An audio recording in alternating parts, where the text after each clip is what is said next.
Good evening, it being 7 o'clock on Tuesday, January 14th, 2025. We are opening the Town of Halifax Conservation Commission. First announcements I want to make is that the commission meeting is being recorded by Area 58 and can be viewed on YouTube. I want to make another note that we have a new member, John, I'm going to call him John G. He was recently appointed to the board. Welcome, John. Thank you. First order of business is 0 Montponson Street. Do we have? Okay, there's a request for a continuance. So I'm looking for a motion to allow the continuance for 0 Montponson Street. I put a motion that we continue 0 Montponson Street to our next meeting, the 28th of January. Okay, do I have a second? I second that. Okay, all in favor? Aye. Okay. I just want to make an announcement. All members of the board are present tonight. Next meeting is a notice of intent for 90 Redwood Drive, DEP number SE 171-0585. I am going to need the file so we can, I'm going to take the meeting notice or read the meeting notice into the record. Do you mind, Kathy? No. Okay.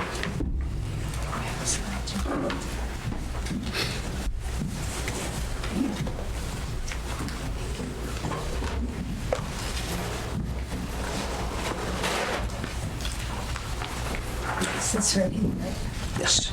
Okay. So we have Town of Halifax Conservation Commission, notice of public hearing.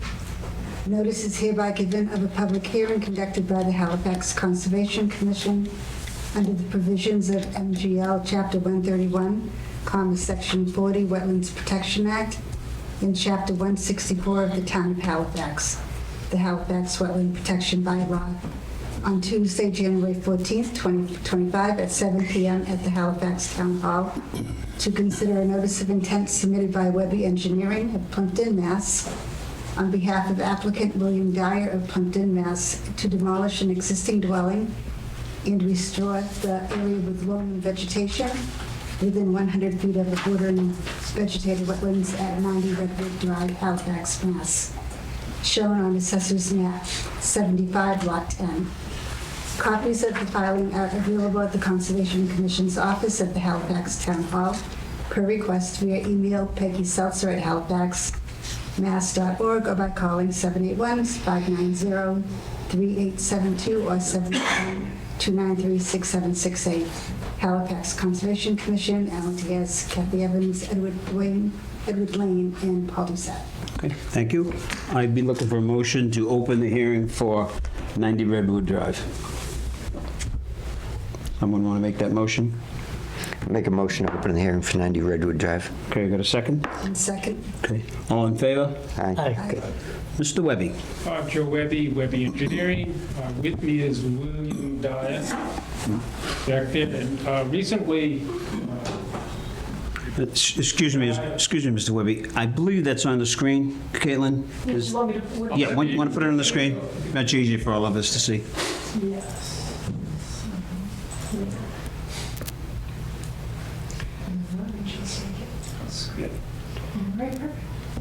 so this is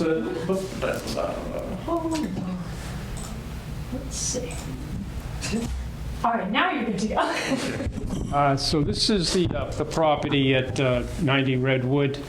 This is at the back of the mobile home estates, and currently there's a dwelling that nobody lives in right now, right there. There's a bordering vegetated wetland that was delineated by Brooke Monroe and has been reviewed by your consultant, Phil Clements, and we have the associated 50 and 100 feet. What Mr. Dyer would love to do is take that, remove that off the property altogether. Then he wants to clean this area up, everything within the 50 feet, and then ultimately his goal is to build a dwelling beyond the 100-foot. But all we're asking for right now is to remove that existing dwelling. Okay. Mr. Clemens? I don't see Mr. Clemens. Okay, you did get a copy of the review. Yes, we do. Yes. We did some site visits. I think most members of the board did some site visits, maybe that didn't. I'm going to open it up to the board for any questions. if they have any. I have one question. When you say you're going to clean up the area, what do you mean by that? Well, typically, this is, there's a lot of unvegetated area in there. There's also a foundation that's someplace right in this area. And there's some assorted mess running around the property. He's been easily picking it up, but just basically he's cleaning up any debris. Okay, thank you. Any other members of the board? Okay. Caitlin and I did an inspection at the property. We reviewed the wetlands line. There were some questions on the wetlands line.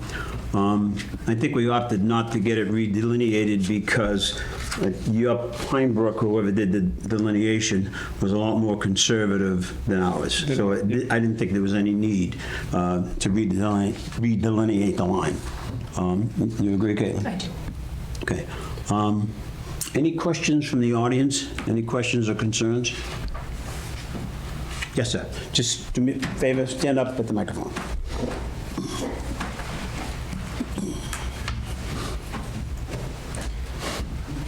I'm Fred Corrigan. I live at 90 Rosewood in the Estates. And I went by Redwood Drive, and there's the big cement pad out there right next to the street, and the unit is already gone. And yet, here we are looking to get a permit to remove a unit and clean up the area. Well, unless I'm seeing something that is not correct, okay, I'm wondering why we're having a meeting to remove something that's already out of there, first off. And there used to be a blue and white unit there, I think, if I'm correct. And Just address all your comments to the board. I'll get you answers. Yep. So I'm wondering what about the big cement pad that's already there, which I think anchored the other unit, but maybe not. Maybe that unit's new because that pad is relatively new. I do not know. It looks pretty clean. So I think we need to have a couple more questions here as to what is actually going on that lot. Okay, all right, why don't you have a seat? Mr. Webby, can you address I guess the first question was some sort of a unit. I've been on the site 3 times. I didn't see any evidence of another unit. I did see the structure. So, Mr. Webby, could you kindly address those questions? I know there's an existing foundation here, but I don't know, I'm not aware of the history, if there was ever a mobile unit. Was that kind of what you're asking? Yeah, there was a mobile home there. Yeah, that I don't know anything that would be up here. If it's up there, then it's beyond the 100 feet of the BBW. Okay, the second question, as far as a new pad, I personally have been on the site. I did a site inspection with Ms. Caitlin. We did a site inspection with John. I didn't see any evidence of the pad. When I did my research, I found that that house was constructed somewhere in the 30s and appears to be vacant for, I don't know, for the last 20 or 25 years. I didn't see any evidence of any units. I don't believe that parcel, and Mr. Webby can confirm or ask his client, was part of the park itself. So there shouldn't have been a unit there, but you can... Well, I'm not aware of it. Maybe Mr. Dyer, I don't, is there ever a unit there? there's no pad on it. All right, yeah, okay, if you can either come up or... Okay. Yeah, I did witness a concrete pad that looked like an existing foundation. It was quite busy out there. Whoever had the property had some concrete pads, had concrete retaining walls. I believe those were all out of the jurisdiction of the commission. What the issue is today is whether or not we're going to allow him to razz that existing structure. So, any other questions? Any other comments? Caitlin, you have any comments where we reviewed the line? I mean, I agree with you that, everything looks good, but no further comment. I agree with the line. Okay, good. Okay, if you don't have any further comments or questions, then I would be looking for a motion to close the hearing. I'll put a motion that we close the hearing for for 90 Redwood Drive. Okay, do I have a second? A second. All in favor? Aye. Opposed? Okay, unanimous. Okay, we've closed the hearing. The next part of this process is going to be to issue an order of conditions. I drafted a special order of conditions, which I'd like to go over with the board. I guess time is the essence of this project, so we'd be looking at standard order of conditions, and then, Caitlin, do you have that other list? Do you mind reading what I sent to Peggy this morning as special conditions for this project? Is it in the folder? I think she put it, Kathy, She put it in the form? there, the one standard. This here? Yeah, she put- No, this one here. Okay. There you go.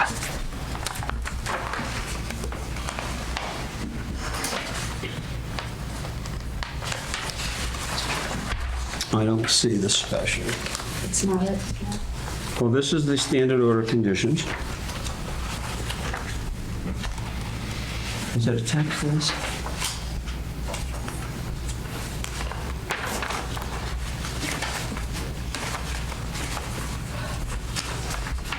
Caitlin, I would have sent you that email. I don't know why. Do you mind checking that email? I don't know if you can check it on your phone. It was 90 Redwood and 91 Holmes. Let's see. I'm not going to do it from memory, and I don't think I put it in my folder. I don't want to mess you up.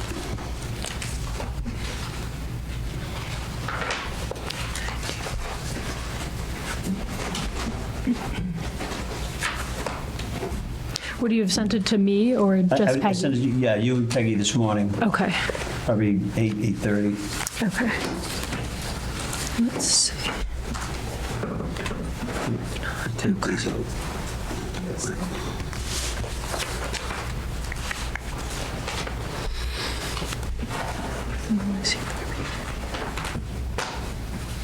Okay. I have an email from you, but no attachment. On 90 Redwood? Okay, I can't tell from the phone. Okay, I'll do this from memory. Well, that wouldn't have been it. Is there one before that? I don't believe so. That was the first. Because she said...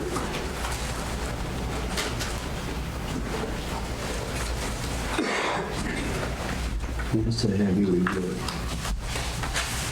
Okay. I'm going to do this from memory. What we're looking for special order of conditions is that all the concrete debris be removed, including all piping and metal debris, and all wood debris to be removed, concrete, metal, wood. The other option is, the other part of the order of conditions was all the fill that brought into the site would be all clean fill, Mr. Webby, would be all clean fill, not containing any debris, rock, asphalt, or concrete. That the septic system be filled, pursuant to the sanitation code. Everything would be filled on site. There'd be no excavation of the septic system. That conservation post be put at 50 feet, because that would now become the 50-foot no-touch zone, and that the area would be loamed and seeded. All disturbed areas. Yes, all disturbed areas. And how frequent are the posts? 50 feet. 50 feet? Every 50 feet. So you need 2 or 3 posts. That's just to delineate, there's no touch beyond that point. Chair Diaz? Yes. I just found the attachment if you'd like me to read it aloud. Yeah, we can check. Okay. Was I close? Yes, so 90 Redwood Drive, special order conditions, all component of the existing structure, including but not limited to foundation, footing, piping, metal objects, wood to be removed.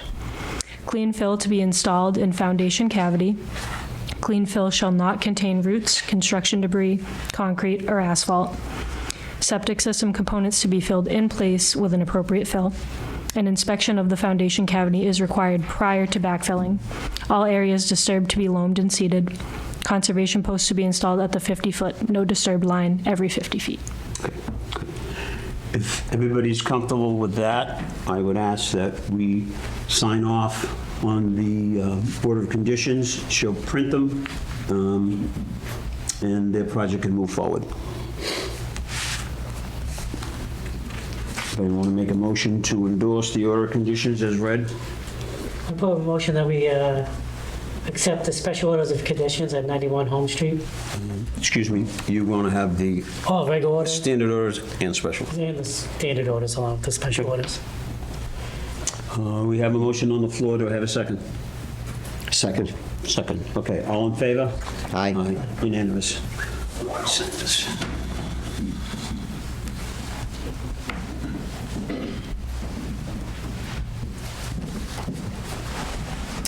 Yeah, right there.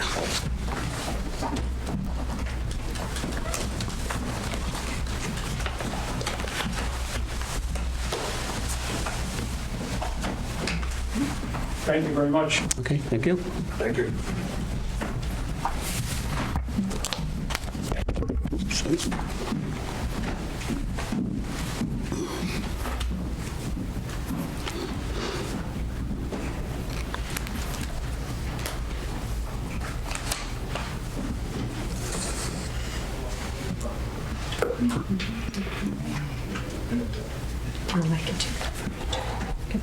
Okay, moving on. Our next order of business is 91 Holmes Street. We have a notice of intent hearing, DEP number SE 171-0587. Ms. Evans, if you could read that into the record.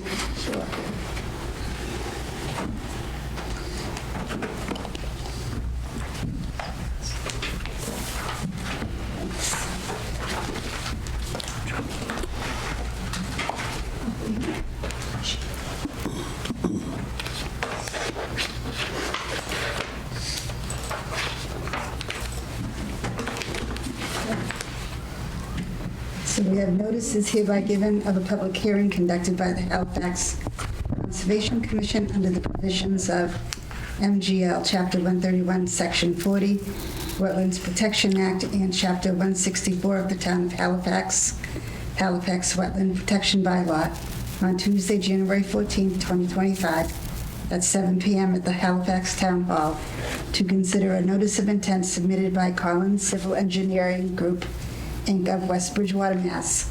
on behalf of applicant Ronald Scully of Hanson, Mass. for a proposed upgrade to a residential septic system and installation of a new water service at 91 Holmes Street, Halifax, Mass. shown on Assessor's Map 54, Lot 10. Copies of the filing are available at the Conservation Commission's office at the Halifax Town Hall per request via email peggyseltzer@halifaxmass.org or by calling 781-590-3872 or 781-293-6768. Halifax Conservation Commission, Alan Diaz, Kathy Evans, Edward Lane, Paul Doucette. Okay, thank you. I'd be looking for a motion to open the hearing for 91 Holmes Street. For motion, we open up the hearing for 91 Home Street. Do we have a second? Second. Okay, all in favor? Aye. Vote unanimous. The meeting is open. Identify yourself for the record, please. Good evening, everybody. For the record, Peter Lyons with Collins Civil Engineering Group, representing the property owners. As mentioned, we're here tonight for a notice of intent relative to the repair of a failed residential septic system. Quick overview of the property. This is located on the eastern edge of East Monpont Pond, on the very left edge of the page. So that's the edge of the pond in blue. And in the backyard, we have a wetland line, the 50-foot line and the 100-foot. We have 200-foot buffers, one from the wetland and then the other one from the pond. So in general, our plan is to put the leaching field farthest away from both of the resources. We are able to maintain a 100-foot separation with the leaching field. Due to the existing plumbing, we're coming out of the back of the house to a new 1,500-gallon septic tank, 1,000-gallon pump chamber, and then it'll be pumping around to a slightly elevated leaching bed in the front yard. This is all in existing lawn areas. We're not anticipating any tree removal. Again, minimal grading over the leaching field and a little bit over the septic tanks. We're not really altering any drainage patterns. The whole site, including access and the work, will be encompassed by our proposed erosion control, which is the red line. We're proposing an 8-inch diameter straw wattle wrapped around the project. It's a relatively flat site, so we're not anticipating any issues. Dewatering locations, if required, are shown on the plan. Soil stockpile area, pretty much on the 100-foot buffer. What else? That's kind of the rundown of it. Any questions, concerns from the commission? Just lines, could you just point out, you've got a 100-foot setback off of Mount Ponset Pond. Which line is that? So here's the edge of the pond, and then here's 50 and 100. So you have the 100-foot buffers right here. So the leaching field's kind of wedged in between them. So the only activity from the 100-foot might be some grading from the pond. 100 feet from the pond, we're not proposing any grading, no. Okay. So everything is going to be from the BVW on site. Yep, within the BVW jurisdiction will be the installation and grading associated with the septic tanks and just a single trench for the force main.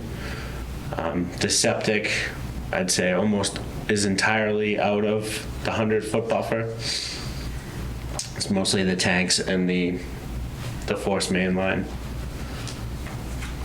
Okay, I'm going to open it up to the commission members at this point. I just want to point out site visits. I don't know if any of the commission members, I think we sent out an email if anybody wanted to look at the site that they could. Caitlin and I went out to that particular site at one visit, and we verified the wetlands line. There was some small adjustments in the line, but they didn't warrant changing of the plan because they had no significance as far as where the leaching field was going to go. John and I paid a visit, and we reviewed the line. And I'm going to open it up to the board if anybody's got any comments. Did the Board of Health approve this yet, or they checked it? Yes. Yep. Yeah. Anything else from the board? Okay. Anybody from the audience have any questions, concerns regarding 91 Holmes? Okay. Some additional comments. We spent some time in the rear yard, and this is going to be part of the order of condition, the special order of conditions. There's debris littered. It looks like maybe 50 years worth of debris.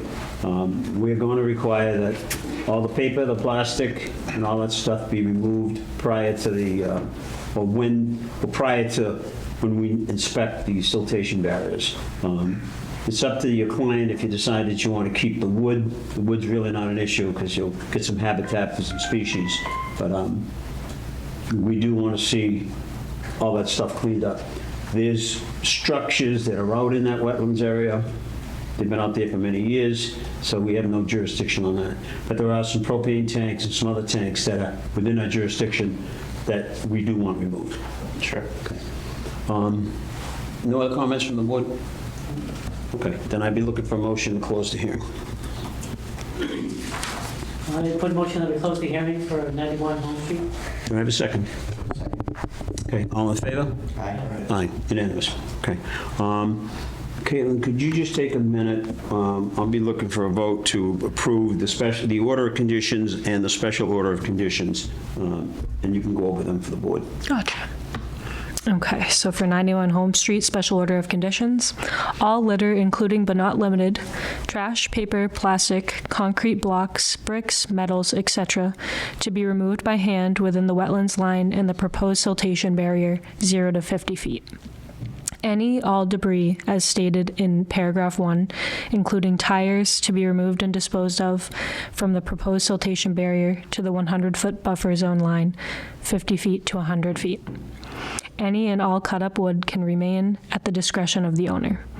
The wetlands cleanup shall be accomplished on or before the siltation barrier inspection. Any problem with that, Ms. Lyons? No. Okay. Then I would be looking for a motion to issue a standard order of conditions along with the special order of conditions as noted.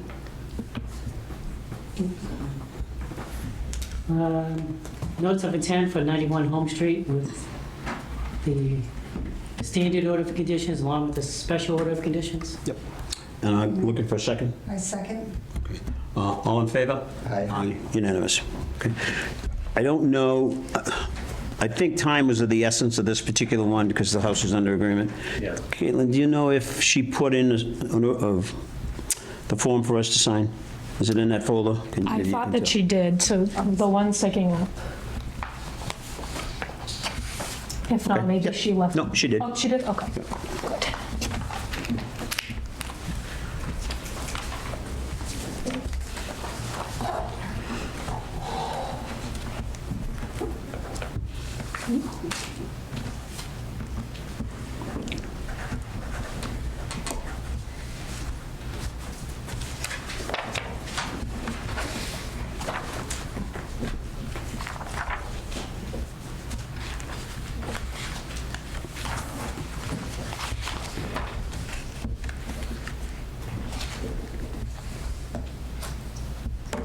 Good. Okay, thank you, Mr. Lyons. You're all set? Yes, we're all set. Okay, next order of business under discussions is 0 Monpont Street. The notice of intent has been continued, and the stormwater management review, I just want to comment that the process has not begun because there's some changes in the plan. I believe there's a letter in the file requesting a continuance until the 28th. Be looking for a motion to allow the continuance until 1/28 for 0 Monpont Street. I make a motion that we continue 0 Montponton Street to the 28th of January. Have a second? I second. Okay. All in favor? Aye. Aye, unanimous. 111 River Street. Next item on the agenda. Attorney Elja? You're up. 111 River Street. So, does someone want to speak first? Okay, everybody knows why we're here. Is the board familiar with why we're here? They got in the comments, this is on the cease and desist and the enforcement order. The enforcement order did require that we put the owner on notice to appear at our next meeting. It's a statutory requirement, so that's why we asked.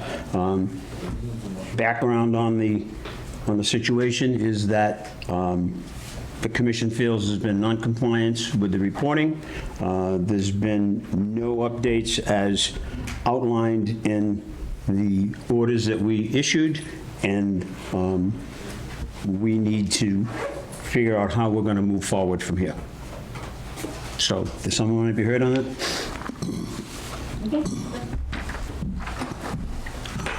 We're going to be both here, okay.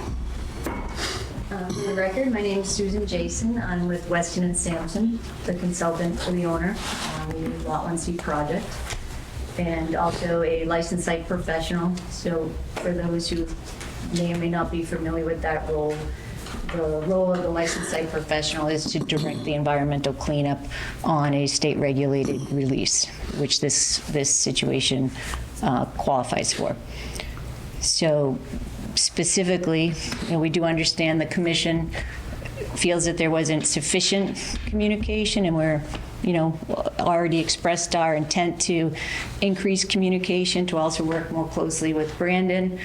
But, we have had many site meetings with the commission's representatives. We've provided updates through email, including a field change memorandum. So just specifically in terms of, there's been no communication. I don't think that that's accurate. But certainly going forward, we're more than happy to increase communication and provide whatever information the commission is looking for.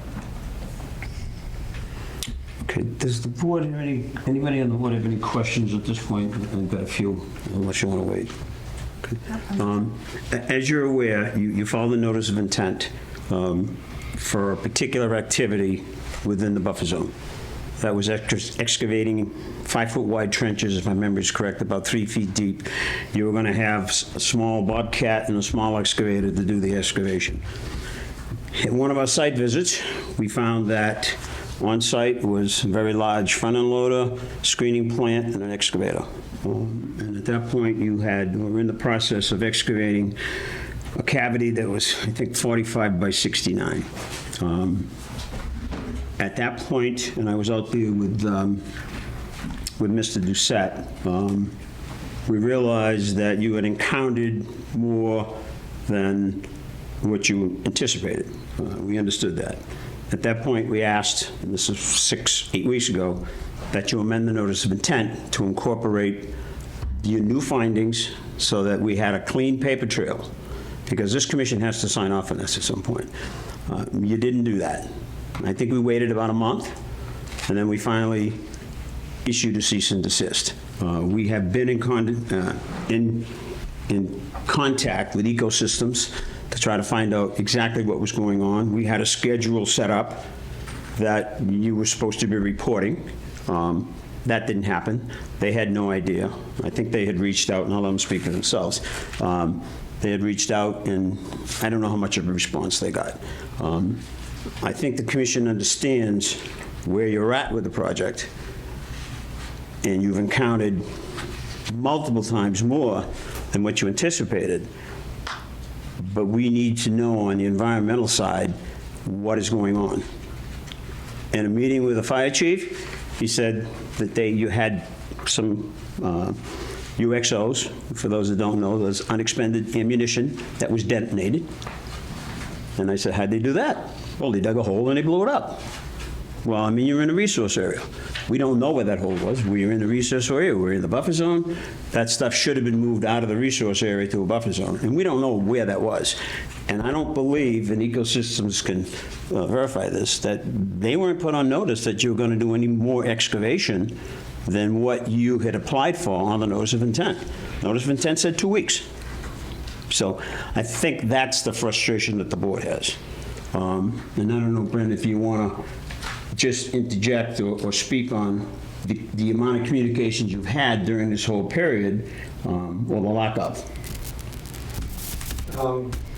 I need you to go to the mic, though. Sure. I just want him to go to the mic.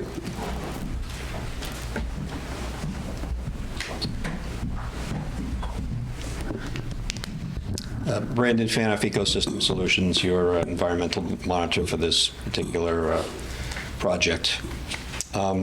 With me tonight is also Rick LeBrun, who's been doing more of the day-to-day site inspections, and he was involved with the part of the order of conditions were that there's going to be 3 site inspections by the environmental monitor, one at the project kickoff, one about halfway through, and one at the closeout. And the expectation was that this was going to be a 2-week project. And the project is still ongoing. And I would like Rick to come up here and explain the inspections that he did to date. That's all right. That's fine. Yeah. Just to give the commission, the full debriefing of what's going on already. Yeah, Rick from Ecosystems. The communication wasn't the greatest in the world, but it wasn't the worst either. We had issues with the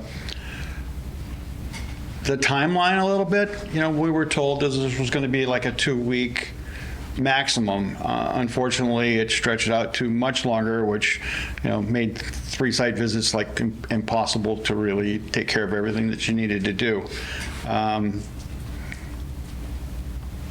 On the site visits, I was out there with you 2 guys, and I saw everything that you saw too. And I wasn't aware that they needed to make an amendment at that point. So I was a little bit at a loss. And what really bothered me the last time we went out was this hole, this rectangular hole that's out there. When you look all around it, there's still munitions everywhere. So they're not close to being done. There's a lot of work to do. And I don't see how getting in the way of getting the work done is going to be beneficial to anybody. It has to be done. So that's my turn on it. Thanks, Rick. Mr. Fanoff, I just have one question. Yeah. Do you think there's only a couple of mechanisms in order for them to continue the work. beyond the scope of what they asked for. Would be require a new filing of a notice of intent or to amend the original notice of intent. Well, I'd like to step back from that and kind of keep on going through this debriefing of like all the things that have happened so we can get to this point. An emergency certificate was issued. What, in the last couple of weeks, was it? Yeah. Right, in the last couple of weeks. And last week, Rick and I went to the site to look at the area that's fenced in and the rectangular hole with all the munitions, which is significant. And also, the thing about that is the trigger that got us to here tonight is that there were transects proposed throughout the property. It was expected that the holes were going to be, 2 feet by 3 feet, hand dug whenever ammunition was encountered. And there was also an area in the south central portion of the property where there's a large concrete structure. And just south of that was, more or less where they expected to find more munitions. That area really didn't pan out with anything, but the area a little further to the south of that was where the mother lode was found. And because of that, we knew that there was going to be possibly a larger excavation area, but this larger excavation area, I think, is a lot larger than anyone ever expected, and it's in a completely different location than anyone expected.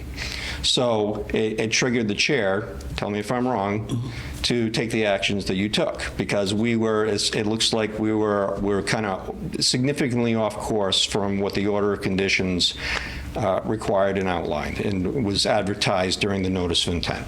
That's correct. Okay, so I'm sorry, I forget, did you issue an enforcement order as part of this? We issued a cease and desist. So cease and desist under the bylaw, I presume? That's correct. And then an emergency certificate? Emergency certificate was applied for by Ms. Jason. Right. We got that emergency certificate. I went out the very next day. We issued the certificate, and she did file with the department that we failed to respond adequately. So I don't know the status of that emergency certificate. So I'd like to get into that a little bit further before we get into any amendments and what the proper following of 310 CMR 10 is here, and so everyone can understand what's going on and have discussion. The reason, tell me if I'm wrong, Susan, the reason why the emergency certificate was issued is because Weston Sampson, I believe through you, as the LSP, requested to upgrade this from what's called a RAM to an IRA, immediate response action, which is found in section 10.06 of the regulations, which is the emergency section. And the RAM requires the issuance of an order of conditions, right? You have to, because they were looking for potential hazardous waste. Let's just call it that for now. Usually, when you get into an immediate response action, at every other experience I've had in my 21 years working here in Massachusetts is an oil spill, like an oil truck has turned over. That's been all, and usually you just get in there immediately. No questions asked, just clean it up immediately. We'll deal with it afterwards through an emergency certificate and an IRA. This is a little different. These are munitions that have been in the ground for like up to 70 years, right? So we went from a RAM, and as soon as they found that large deposit of munitions, the IRA request went in. That changes the game a bit, okay?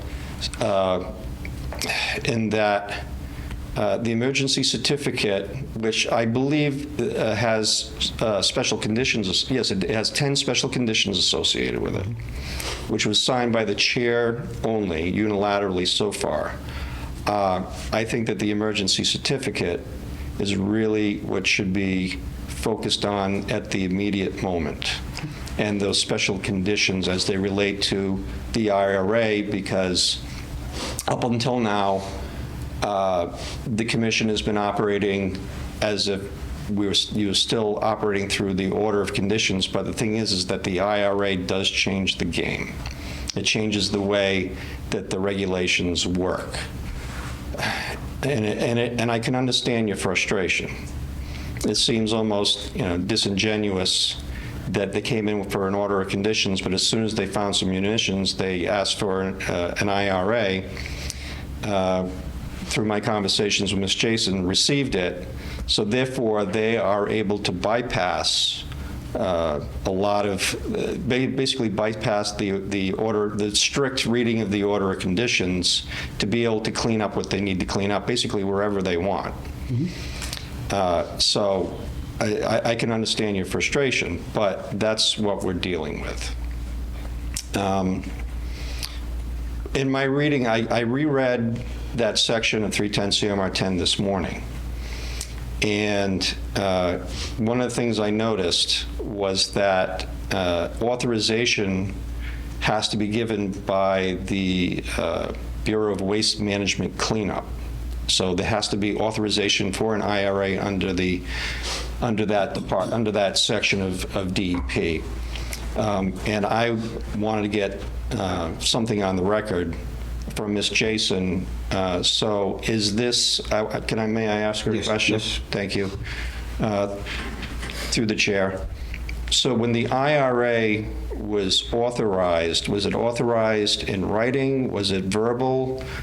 How did it come? How does that process happen? And how did you get that authorization from whom? Okay, sure, if I could speak. Yeah. And then just a couple of comments before I answer. I agree completely with what you were saying. There's just a small nuance to it in that it is correct to say we did what's called a RAM plan initially. That's essentially a work plan that says we have to proceed, we intend to proceed with an investigation. It was already known, going in what the IRA trigger would be, and that's not something that we choose or we elect to effect. It's written into the regulations when a certain condition is encountered. In this case, it was the discovery of munitions that were deemed by the experts to be potentially explosive. That meets a criteria called a potential imminent hazard to public safety.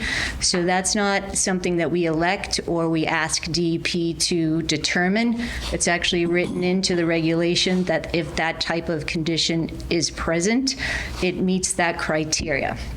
So that automatically elevates the situation to what's called an IRA. Once it's elevated to that situation in accordance with the regulations, Mass DEP comes in and does have authority to approve the IRA. It has to approve the IRA, and that is done in all of these emergency situations, to answer your question specifically, orally initially and by communication with the department. We're required to follow up with Mass DEP within 60 days with a written plan. But because those IRA conditions are emergency situations, DEP 99% of the time gives an oral approval to the plan, and then the work proceeds in a manner that they approve and agree to. So that's the small nuance, that it wasn't something we elected or asked DEP to prove, to conclude. It's an actual regulatory trigger. So that said, the approval came from Mass DEP senior chiefs in the Southeast region in terms of, their knowledge of exactly what we were doing and why we were doing it.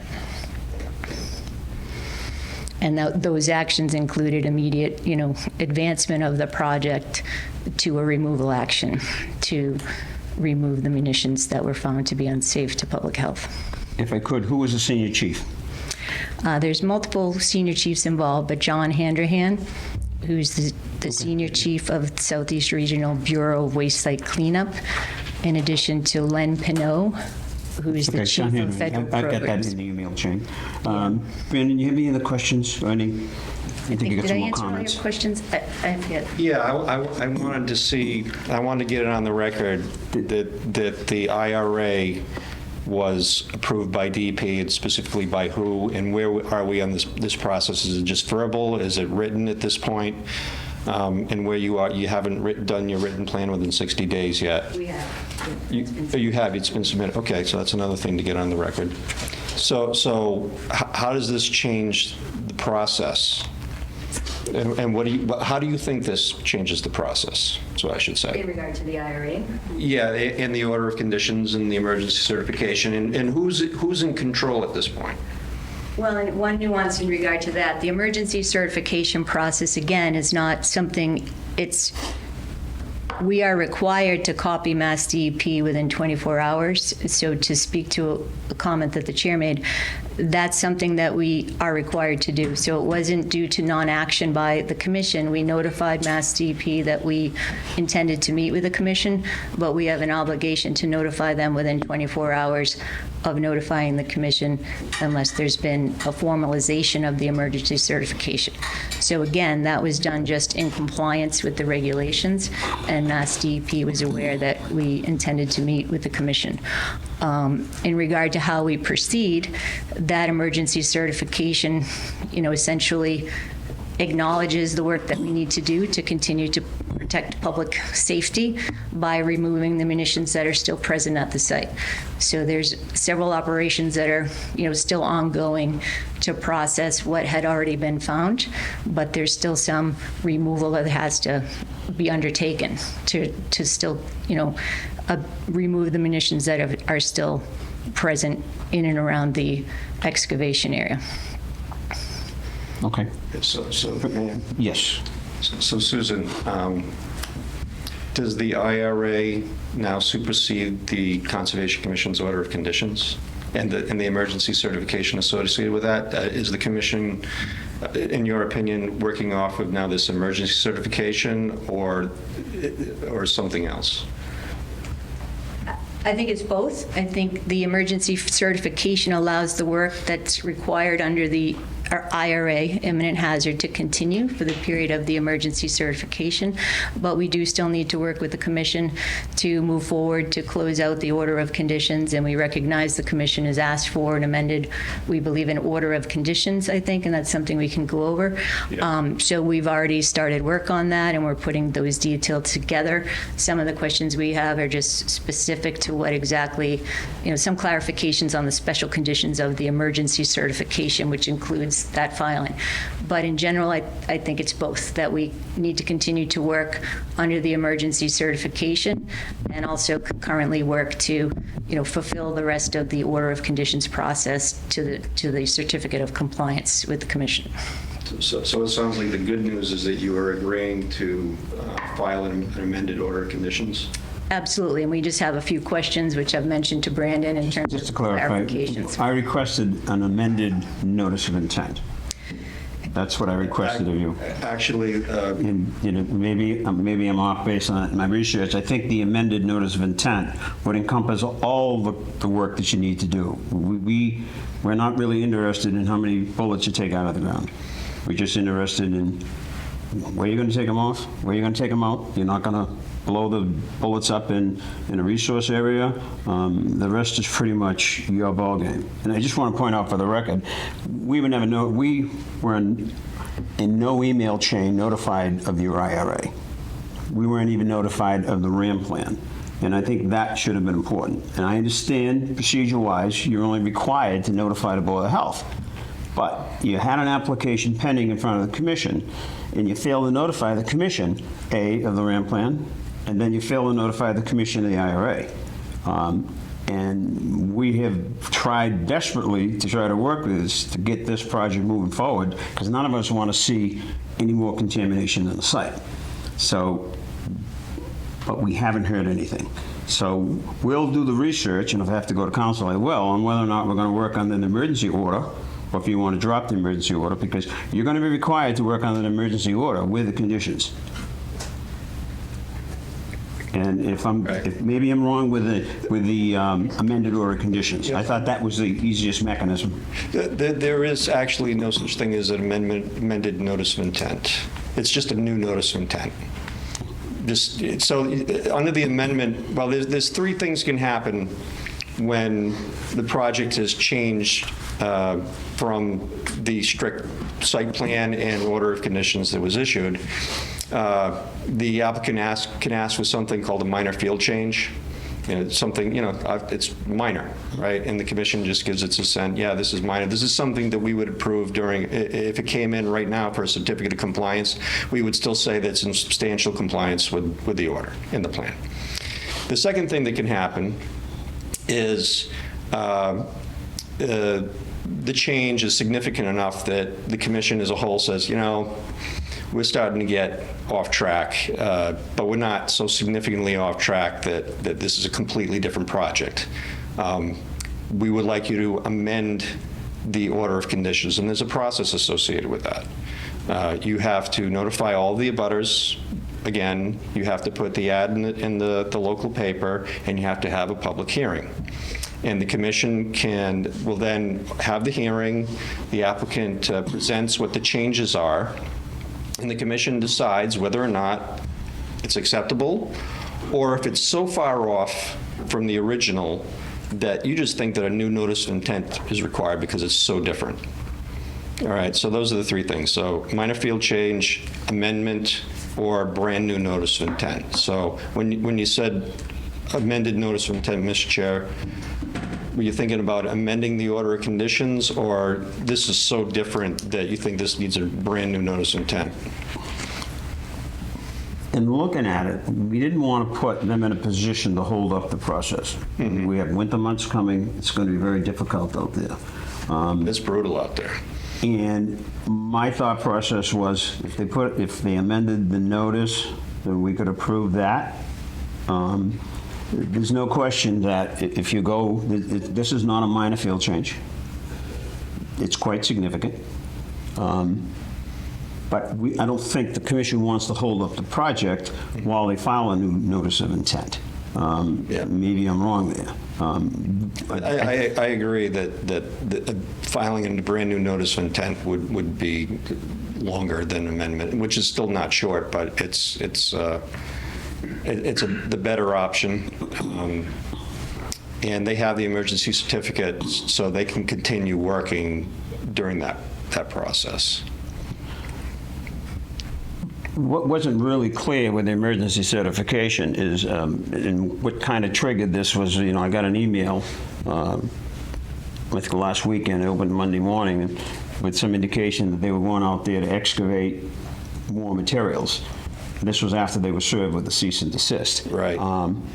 When in essence, when we went out there, they weren't really excavating anything. They were just sifting, yeah. They weren't sifting anything other than by hand. All the work that they were performing after the cease and desist went out was picking out the UXOs by hand and then depositing them in containers, which cease and desist had no impact on that. When I issued that cease and desist, I told the representative at the time they could continue working. Someone needs to contact us. If they were leaving on that Friday, that we would consider holding off on the cease and desist as long as we had some contact. We got nothing. Yeah. So. Right, and this is where I think that there are differences of opinion, because the commission issued the cease and desist. They have the emergency certificate. I believe Ms. Jason is going to say, we're going to continue working regardless of the cease and desist because we have an IRA approved. That's okay. That is their call. The problem is that they'll never get signed off. There'll be no issuance from the commission. If the commission doesn't know, we're not going to sign off on this. Right, but the thing is and I understand the process. So this all began a month ago. If she wants to do the emergency certification and work under those orders, then the commission is fine with that. Okay. The commission does not want to step on any toes. We'll work. They'll have the 60 days. If it's not completed in the 60 days, they're going to have to refile. The problem, I think, is going to be down the pike is to get 5 members that don't know what they did with anything to agree that that project is in compliance. They'll have an open-ended NOI forever. And I think that's something that the owner should be looking at. I know he wants to clean up that land, and whatever they want to do, sell it or whatever. So that's the problem that you have. I mean, we'll work with you because we want to get the thing cleaned up. So it's their choice. The thing about the IRA is it really doesn't require Conservation Commission sign-off. Right? That's fine. Okay. Okay, I understand that. With the emergency certification, they still required to follow our orders and conditions. And basically, those special conditions in there came right out of the special order conditions, other than we asked them to file for an amended notice of intent within 10 days. That hasn't been done with. So, I mean, we can agree on filing something else so that when someone looks at this paperwork in 5 years, they can see the chain of events, and they can see that it was done properly, and the commission acted in the best interest of the town to make sure it got completed and signed off. And that's what me and Caitlin are here to help facilitate. Correct. Right, so that being the case, I recommend that we go to the emergency certificate and those 10 conditions for discussion. Because Ms. Jason has accepted it, but she has questions about them that require some clarity from the commission. Do we have that file? I don't have, I don't remember what those. I have mine. You do? Okay. If you'd like to read it. So it's right on the back.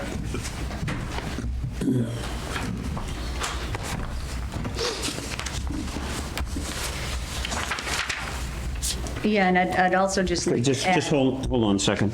Just for the audience to know that what I have in front of me is an emergency certification form filed by Weston and Sampson to remove explosive and potentially explosive munitions presenting a risk to public safety.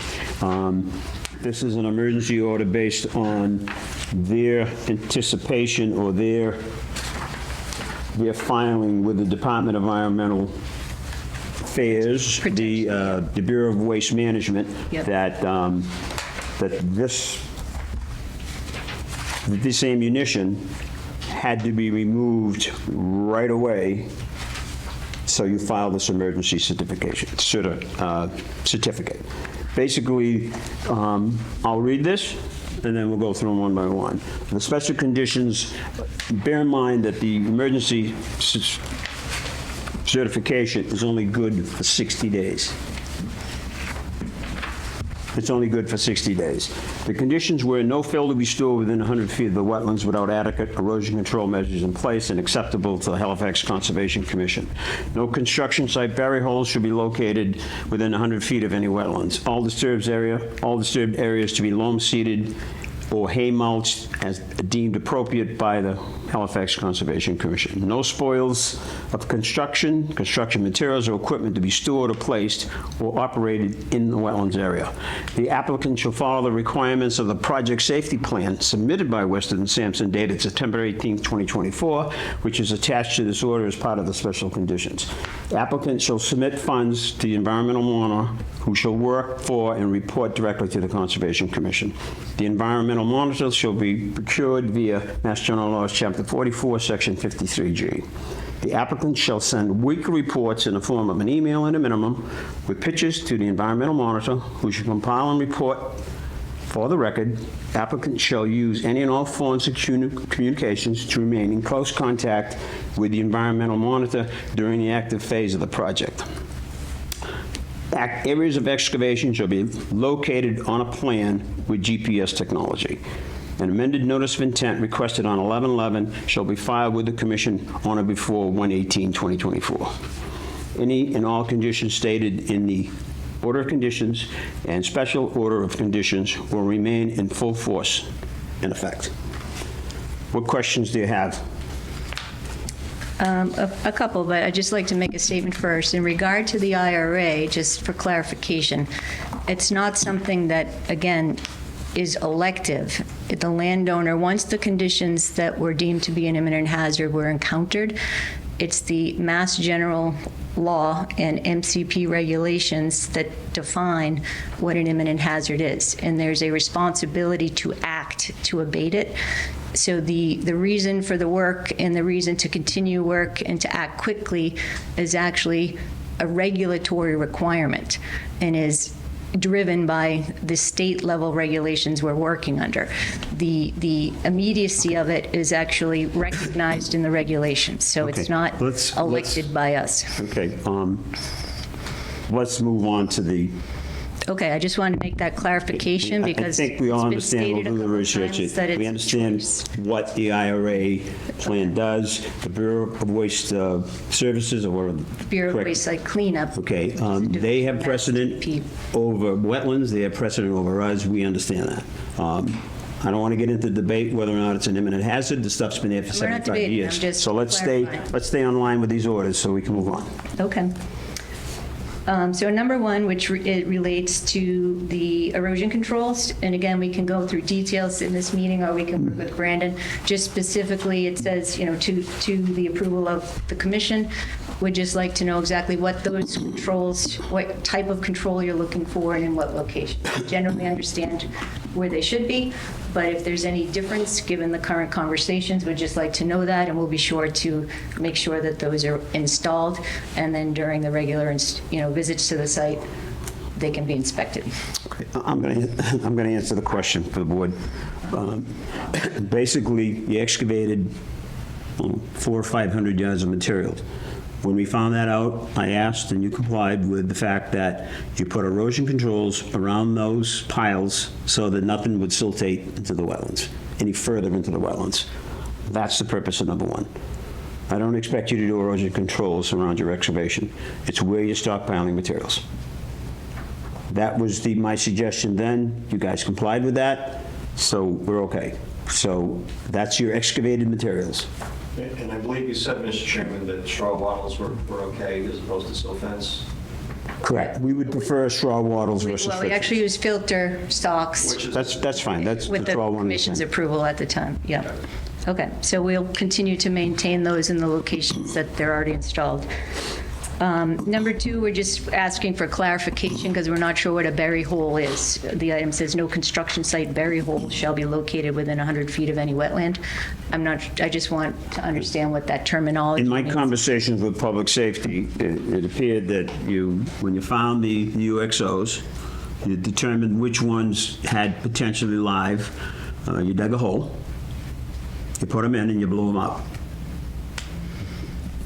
Is that correct? Well, again, the basis of that is the safety plan that's amended to our okay. order of Yeah, conditions, the which is safety plan- required by the We understand the safety procedure. plan. I'm just saying, the purpose of that is that if you're going to be excavating to dispose of the munitions, that's perfectly fine. We just want to know where they are and they're not buried. That's the purpose of the Okay, burial. well- This is a standard condition in our orders. Every one of our orders requires that you don't bury anything. So that was one of the reasons there. You dug a hole, you May put I the munitions in. speak to that? Because Okay, we just- did not dig a hole. It is the Massachusetts State Police Bomb Squad who are the entity that makes the decision of Okay. how those materials are disposed and in what manner. So it's their methodology and their decision, along with the fire chief, who is the incident commander, on where that location should be, how that methodology should be undertaken, and what actions are needed depending on the type of item they're addressing.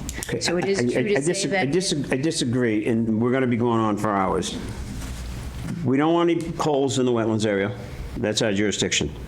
If you move it 50 feet and it's out of the wetlands area, we're okay with that.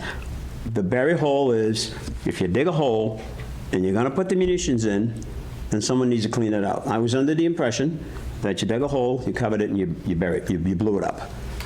I don't know. I personally have not been present during the action because all of us non-essential personnel must leave the site when the Mass State Okay. Police Bomb Squad undertakes that activity. So let's So move it is on. true to say they do an excavation, they detonate the material, and that is in a trench. But but- items are not buried and left there. Okay, so someone has to direct in this particular circumstance. If you're in a field somewhere, it doesn't really matter. You've got so much wetlands out there, someone has to be there to direct them to make sure he doesn't go in. Okay, let's, Again, that decision is made by the fire chief and the Massachusetts State Police based on safety. That's how that location is selected.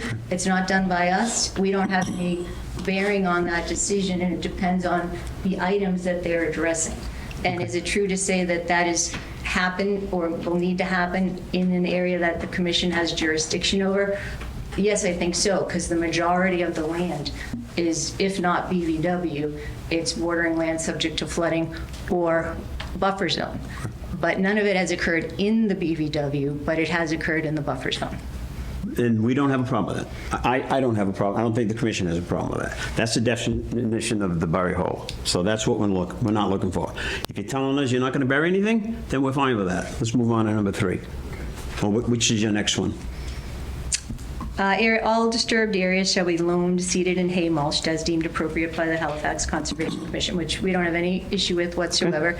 Again, just in terms of those conversations when we're ready to do those activities, to make sure we understand exactly what the commission is looking for, types of seeding, any specifics on that, so that we can be sure to comply. That's all, just a clarification there.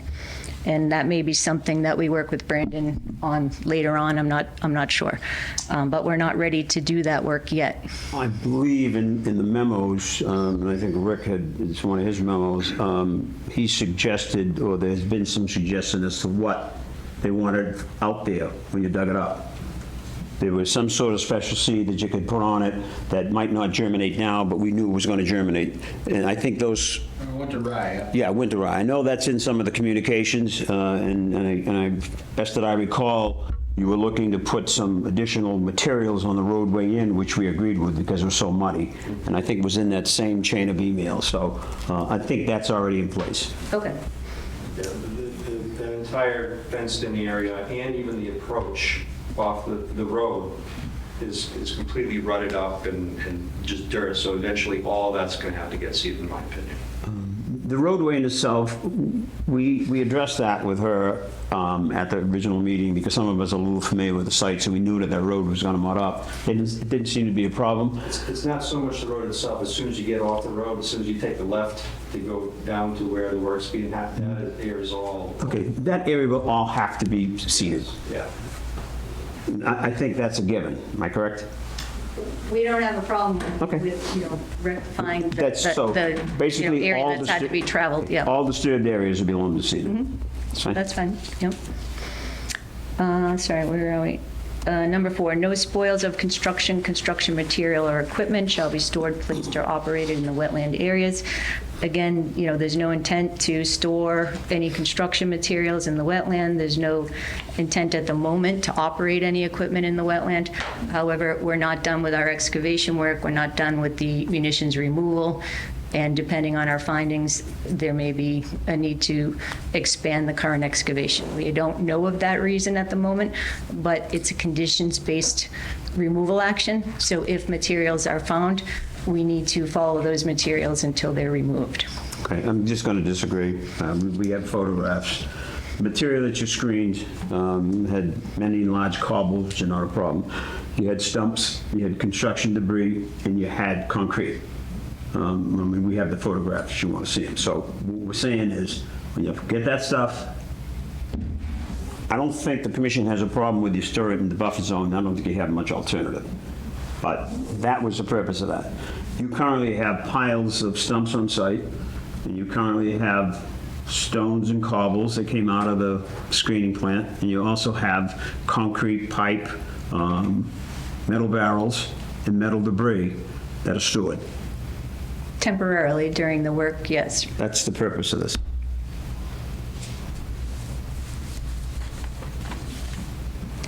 So is the commission asking for those to be removed immediately? I'm unsure of the clarification. I'll ask the commission for a vote on it, but I don't know that we need it immediately, but I think it should be stored properly and adequately. But these are standard conditions that are in our orders. There's nothing really unusual in these conditions. So are you, the entire area is within the buffer zone, so I'm not sure where you're asking for them to be stored. Well, I think that's a decision you can make with the environmental monitor. I think, and I can ask the board, but we know you got a mess. We got to store stuff. We don't want to store directly in the wetlands, but in the BVW is where you're going to have to store it. Am I correct, Brian? Well, They may have to do some excavation in the BBW if the munitions keep on broadening out. I think there's some language in the order of conditions, or there was something in the notice of intent that they potentially might have to, and Right. we're okay with that, I think. I remember that, and I agree. But the spoils can be temporarily placed in the buffer zone instead of the BBW. Correct. That's reasonable. May I say that there is nothing stored in the BBW? So I'm not sure if there's a misunderstanding there. Yeah, we really don't know. When I was out there, the flags are all gone. They mowed everything down when they mowed, so We provided the commission with a we're debating. memorandum figure on Yeah. November 26th that shows the GPS locations of all the areas on the site. So All right. that's been provided to the commission on November 26th, and nothing's changed in terms of location since that time. And we can certainly update that map. We'll get to that item going forward. And that's something that can be worked out when they come in and do their inspections. If you've probably got 100 yards of material stockpiled there now. You bring that to the attention of the environmental monitor and say, look, we got to store it here. If it's too close and it looks like it's going to silt, you put sock around it. I don't expect you to try to get trucks in there with 3-foot ruts. And again, these are standard orders that are in all of our conditions. Okay, maybe we can talk about that more later, I know this because is I'm going. unclear. So, Yeah, go on. okay. Sorry, let me figure out where we are. Number 5. The applicant shall follow the requirements of the project safety plan by Weston and Sampson, which is attached to the order of conditions. And again, we've been following it from the beginning of the project, and we intend to continue to do so. We've had an excellent rapport with all of the safety officials involved and had routine communications. I'm going to disagree, but we're going to move on. Okay, well, applicant shall submit funds for the environmental monitor, who shall work or and report to the Conservation Commission. Again, we don't have any problem with that. I think we've already talked about we need an updated proposal from Brandon. On that matter, I did produce a proposal for the commission that should be in front of you now. And the staff and I are in discussion. This project is getting way out of control, and they will be making a decision, or we'll be making a decision next week or so. We're kind of thinking that the billing process is they bill us, and then they're paid, and then you bill whoever you bill. I think we're going to be looking, like they do in subdivision control, we're going to be looking for a substantial deposit. And then as their invoice, you'll approve those invoices, and it'll draw down that 53G account. That takes one little step out of the process, because we've got emails going back and forth. But we can work that out. That's the way it should be, yeah. That's how we're set up That's now. how 53G works, yeah. Anyway, Yeah. that's how we're set up now. The applicant shall Number 7. 7, send weekly reports in the form of an email at a minimum with pictures to the environmental monitor, who shall compile said reports for the record using all forms of communication and stay in close contact. We don't have any problem with that. Obviously, we'll work with Brandon to, work out the content of that and make sure that we have a mechanism to get you that weekly report. And I'm going to tell you, I did change that, because your safety report required daily reporting. But your safety report was, I think, more geared to reporting daily from what they found in the field to whoever the upper chain is. So I did change that from a daily report to the weekly report. And we're not interested, unless Brandon is, as to what you're doing, how you're doing it with the munitions. We just want to know where you're digging. The way I think about it, Mr. Chairman, is I think weekly is fine, but we have to have communication, because you don't know when during that week there may be a significant change that I need to know about, and that's where the communication becomes key. Again, I think that when we get all this work done, I think we need a written agreement that everybody knows. I think I waited a month before I sent you an email, hey, what's going on with the project? Am I correct? I think I sent you that same email. And you said, I don't know, I haven't heard from anybody. Right. And then you got on the horn, and I don't know what the communication was from that. To me, that's unacceptable when you're doing that much work. Plus, we had already, you had that major excavation. going on. Number 8, areas of excavation shall be located on a plan with GPS technology. No problem at all. Again, that's already been done. No changes to date, but as if there are any changes to conditions, we'll certainly update those and provide that, we can provide it real time to Brandon and to the commission. That's not a And problem. I'm personally, and other personnel in my office are familiar with GPS software. So during the site visit, I asked Ms. Jason if we could have something called the shape files from the points that they take, so that we can import it into our own mapping, so we can see where everything is ourselves, and she agreed. That's fine. Yeah. And I can obviously provide that to you. I don't know what you can do with it, but I can create some pretty, I can make some pretty maps. It'll be part of the file. It'll be part of the record. And all the information eventually will become, just so everyone, even the audience knows, part of the public record that is, in the Mass DEP file. So any findings that are, displayed on mapping are ultimately recorded in our status reports and various milestone reports that become available publicly through Mass DEP. Number 9, the amended notice of intent requested on 1/11/11, it says 11/11, but I think it means 1/11, shall be filed with the Conservation Commission on or before January 18th. So just 2 questions there. One was already discussed in terms of the terminology amended notice of intent. We understand it's an amended order of conditions that's being asked for. And then the date noted here, 1/18, is a Saturday. So just like to confirm what the expectation for that filing is and the content of it that is agreed upon, so that we can make sure we compile that within that deadline. I think that's a good discussion point. The 11/11/2024 date was the date that we met on site, and I asked you to do the amended NOI. So obviously, my terminology was incorrect. The commission will have to reconsider the amended order of conditions. So we'll delete that on or before 1/18, but we're going to have to come up with some agreement with the assistance of environmental monitors to see what those conditions will be. And can you have them for our next meeting? The amended order. The amended order that we're going to issue. Okay, you said I'm incorrect with an amended notice of intent. Said the best course of action, and just correct me if I'm wrong, we can't really issue an amended order of conditions as long as the emergency certification's in. So they're going to have to decide which ball they're going to play with. I agree. There has, either you're working off the emergency order, or you're going to work off an order, the current order conditions, like one or the other. It still doesn't really, I don't think it really changes your ability to ask for an amended order of conditions, though. If, long-term, that's a good question. Okay. That's something I think we can work out. They're already working on it, so that's... We don't see a reason why we can't fulfill that request while we're working under the amended order. We don't have a problem with that. The only question we have is just to be in agreement with what you'd like us to submit, what the content of that is.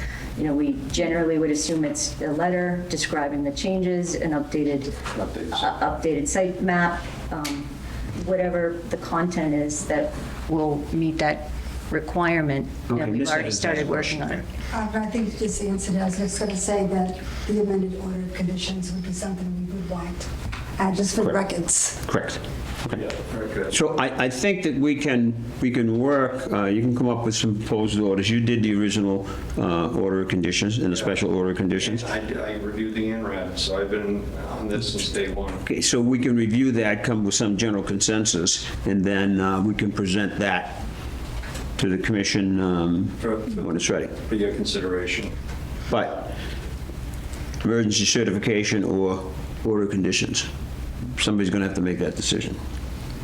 But let's go on to number 10 and we'll... In the meantime, they can work off the emergency certification until there's an agreement on the amended order of conditions. The only thing else in the emergency certification, and I could be wrong with this, is that we did not prohibit any public safety people from going down there to continue to clean up the material that already had been excavated, and it was a very small pile. It was not part of our order. Our order was to prevent any more excavation. So if they want to use the emergency certificate to continue on with the excavation, they're going to do that at their own risk, because I don't know that any member of this commission is going to be signing off on that without some comfort that the project has been completed. But that's neither here nor there. So, number 10, you okay with number 10? Yes, other than the items we've discussed, Well, I'm not going to change the emergency order at this point, so we're stuck with this. As far as I'm concerned, the board's going to ratify my signature tonight, so this order is going to be in full force and effect. If you don't like the order, you have a right to appeal it. That's up to you. If we can go to an amended order of conditions, that eliminates this, and then everybody's on the same page. But we're not changing this. I can't change it. Well, I was just going to answer your question, that's all, but that's okay. Okay. Well, Mr. Chairman, I recommend that you take a vote to ratify the emergency certificate with two changes to the special conditions. May I? One is the date. On number 9 is that it should be an amended order of conditions instead of notice of intent, and shall be filed on or before 1/18/2025. It currently reads 2024. That's just a January thing. Everybody's always right in the previous year, right? And that's a Saturday, and it's this upcoming Saturday. Well, how about you make it, that's this coming Saturday? So what I'm asking is, we only have a few days away, so are we Can you in do agreement that? on what the content is, so we can be sure to confirm? What date are you comfortable with, Ms. Jason? If we had an additional date? week, what I don't know the answer to is what you're asking for the content of that submittal. So if we can work with Brandon, I believe I know what it should be, which is a narrative letter, an updated site plan, other details of the work that's going on. If that's sufficient for the commission, we wouldn't have a problem preparing that. What date is comfortable for you? The 24th is next Friday.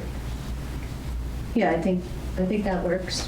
So change it from 1/18/25 to 1/24/25.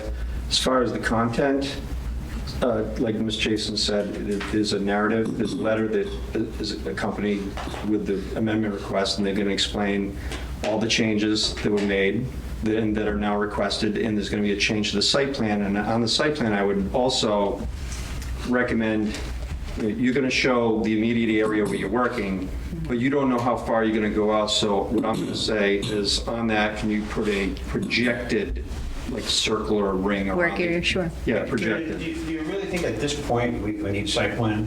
Because they're going to be chasing stuff for, and I'll ask the commission, but if we need a narrative, I mean, they could take this 22 by 46 foot hole and extend it out 30 feet and go back 90 feet, and it might be beyond the area that's in the site plan. I still think it's good to have on paper.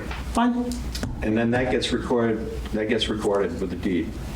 It all becomes part of a permanent record. A suggestion might be that in the amended order, could there be a condition to update the site figure as required if changes are different than the initial submittal? Yeah, because this is a very fluid situation, so I would agree. That may meet both intents, so that we can get a filing in now, but also provide a dynamic update.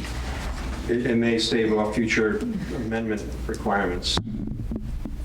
Yeah. We'll already be GPSing and reporting on any changes if there are any in the field. So it would just formalize the information that you already have through your inspections and the information exchange. Yeah. And I think there was one other, what was it?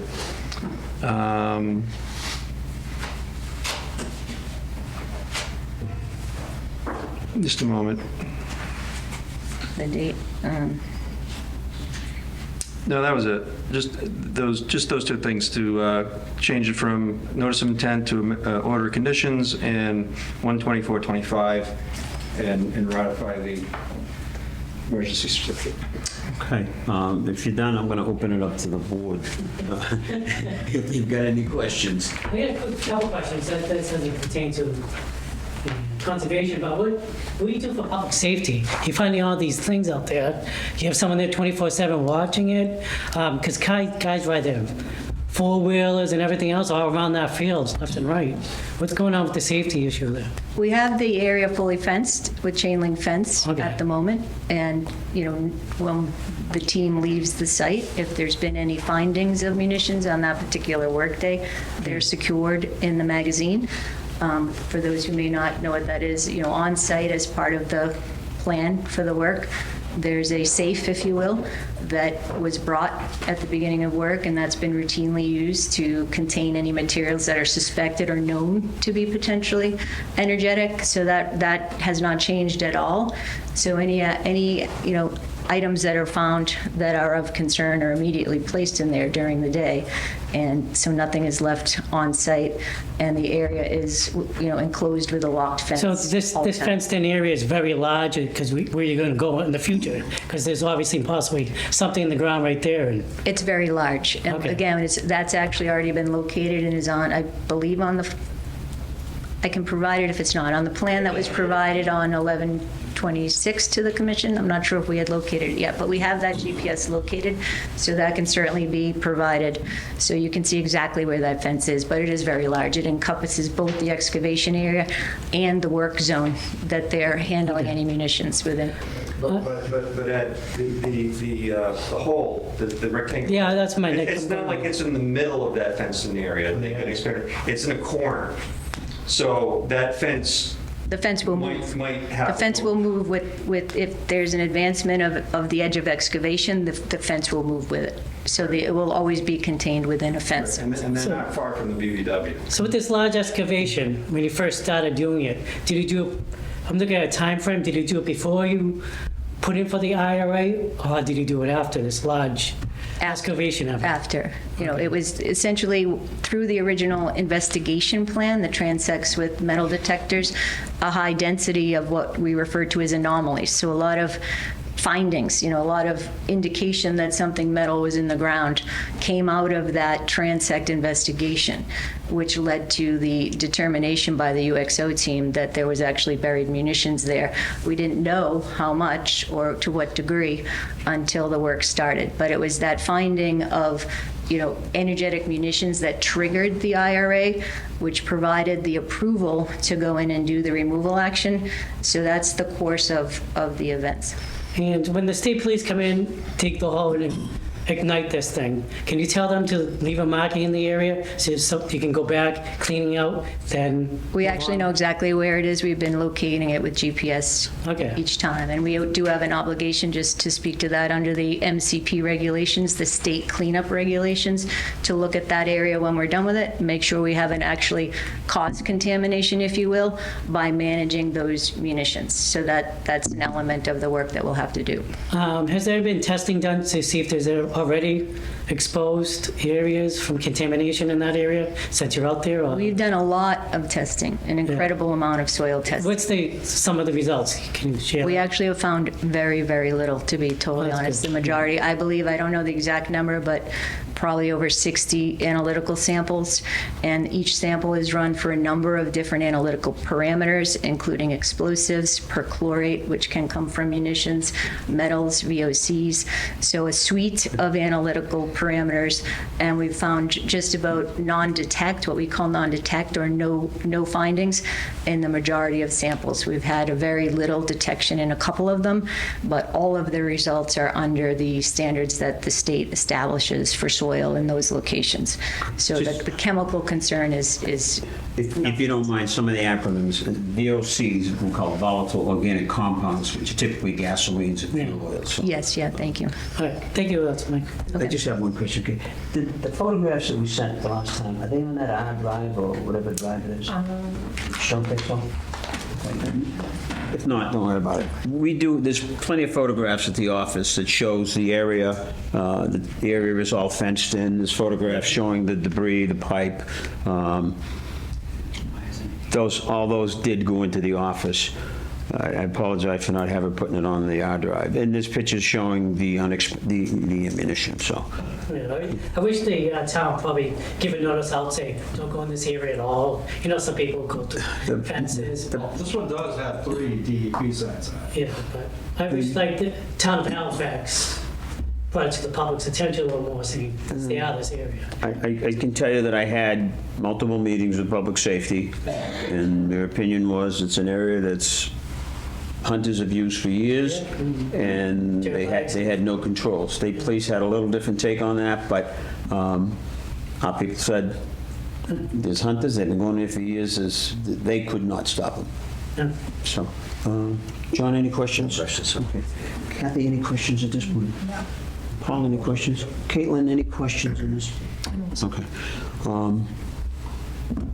Okay, so our course of action is the emergency certification is going to remain in effect. I will adjust the dates when I have the motion to ratify this. You're going to have until the 25th of January, 24th of January, to come up with an amended order of conditions. Request. I think what the commission needs to decide, but I do need to know, especially after the last incident. You sent an email out, I think it was a Friday night at 5 or 6 o'clock. I got it Monday morning, and you said you were going in to dig. And that's what kind of precipitated this, and I got a hold of public safety. We had a meeting, and there was no excavation done. What is your plan for excavation? I don't know the exact day that excavation would start. The team is still actively working to process the materials that were excavated prior to the holiday break. I would anticipate it would probably be within the next week. I don't know the exact day, but it's driven by the superintendent's operation on the site and weather conditions and how quickly the work is going. But the current focus is to work through the materials that were previously excavated, and then at some point to start additional excavation to make sure that the workflow continues. So I'm going to anticipate within a week, but I can get a better understanding of that probably tomorrow in the weekly report from the field superintendent. A question I have for the board is to maybe have some discussion on the cease and desist. I mean, we had discussion prior, and I know what the board's sentiment was then. Is the board in a position now so that the project can move forward prior to our next meeting to lift the cease and desist to allow the excavation? Public safety, what they're doing now is not part of our orders. They can clean all they want to. And public safety can come in and blow up whatever they want to. So I guess the question is whether the commission wants to allow them to continue with the excavation without something in writing on how they're going to proceed. I have no problem with lifting the orders. Anybody got any other comments?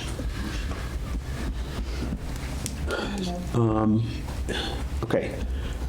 I am going to ask someone to make a motion that we remove the cease and desist order that was issued, I think, on 11/11/24 on the 111 River Street project to the VHS Eotis in Weston and Sampson. Does someone just want to move that, or you want me to make that motion? Doesn't matter. I'll make that motion to remove the cease and desist order On 111 River Street. on 111 River Street. Okay, And I second that. second that. Okay, I'll move for a vote. All in favor? Aye. Aye. Any opposed? No, it's unanimous. We've lifted the order. We expect that they're going to be notified when you're going to start the excavation. And I think that's simple. Again, we're not trying to stop the project. We're not trying to slow it down. You're going to be looking, or someone's going to be looking, this gentleman, for a certificate of compliance at some point. And if we don't know, we're not going to sign off on it. So, Brendan, is there anything else you want to add? No, just I recommend moving forward to ratifying the emergency certificate with those Yeah. two changes. Okay, that is, that's next, because we need a motion to cease and desist. Ladies and gentlemen, I have in front of me an emergency certification, which is allowed by DEP, which gives them the authority under the Massachusetts Contingency Plan, that's some of the acronyms that they've been saying, which allows them to come in and do remedial action, typically on oil spills. They opted to take this route, and I'm not going to get into why, but I am looking for a motion that you ratify my signature. Unfortunately, with the emergency certification, we have 24 hours to respond to this. I think we did. Mr. Jason may disagree, but I'm looking for a motion to ratify the emergency certification form. And I make a motion that we ratify the emergency certification form that was signed by Chair Diaz. Okay, do I have a second? I'll second that motion. Okay, I'm sorry. With the changes. With the two changes. I'm sorry. That one. Those changes in the motion, those changes would be, as noted, that number 9, it's going to be an amended special order of conditions, and those special order of conditions will be heard on 1/24/25. You're going to get that to us, we'll make a decision. Please don't send them the night before the meeting or an hour before the meeting. We need that prior to the agenda being posted so that everybody has a chance to review them. Coach, just add that to your motion. Good. Okay. Oh, okay, so add that. Yeah, just so. It is so moved. Okay. Yeah, And I'm looking for a second. So I'll second. Brendan, you have a question? You said to hear the amendment on the 24th, I think maybe you meant 28. Submit it. hear it on the 28th. Oh, yeah. Well, the thing is that the timelines might not work because you have to submit it, the butters have to be notified at least 5 business days before, and the legal notice has to be in the newspaper at least 5 business days before too. So I don't know if those. Okay. What we've asked for is to have it submitted to us by the 24th. Which is All right? fine. That's fine. At that point, we'll do the abutter notification, we'll go through the hearing process. They'll do it. They'll do that. Yeah. Okay, but you'll have it to us by the 24th. You can coordinate with the office, with the public ad, Yeah. the newspaper ad, pay whatever appropriate fees are. We'll hold a hearing in February. But we'll have some sort of order to go by, Yeah. and you can continue to work. I think that's the intent. That works. Okay, we have a motion and a second. It's true. Go to the microphone. So you're going to ratify all the rules that aren't really set in stone yet? Is that what you're going to be voting on right now, that you have a motion and a second on, but those rules are going to be changed by the 24th to have a hearing in February? So why would you ratify rules that aren't actually going to be in existence, or that they're not actually agreed upon yet? Okay, I don't... They're going to change. Hold on. I don't really understand the question. We're not ratifying or changing any rules.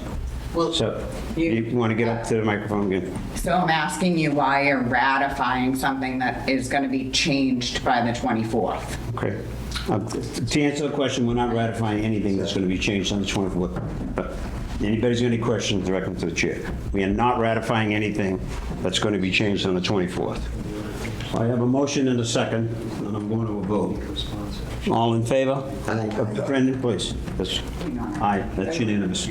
Okay. So we all understand each other? I'm going to be looking for signatures. She'll put names on here afterwards. So this will be ratified, and Council, I hope you're satisfied. Yeah, If you've got any... wanted to make a comment. Okay, I'm sorry. I should have asked you if you want to make a comment during the... No, Gary Alger, I represent the landowner. So I just want the public and the commission to understand that my client had nothing to do with putting this debris in the soil. All right, this was the U.S. Navy in conjunction with National Fireworks back in the 1940s. That's where quite a bit of this stuff came from. So my client's stuck with the cost of cleaning it up. We appreciate your time in getting this done. Just so that you know, a lot of us have been around for a long time, so that was part of Atlantic Research. Right. That bought National Fireworks, bought them out. So we've got plenty of people that have hunted that area, familiar with it, familiar with, you know, the clearing that was done in the 80s. So we're familiar with the history and the manure and the debris that's been dumped over there over the years. So we alluded that it wasn't going to be a simple process. So we understand that. All right, thank you. Just bear in mind that as part of our procedure, as the applicant, we had to ask you to come in. Okay? Yep.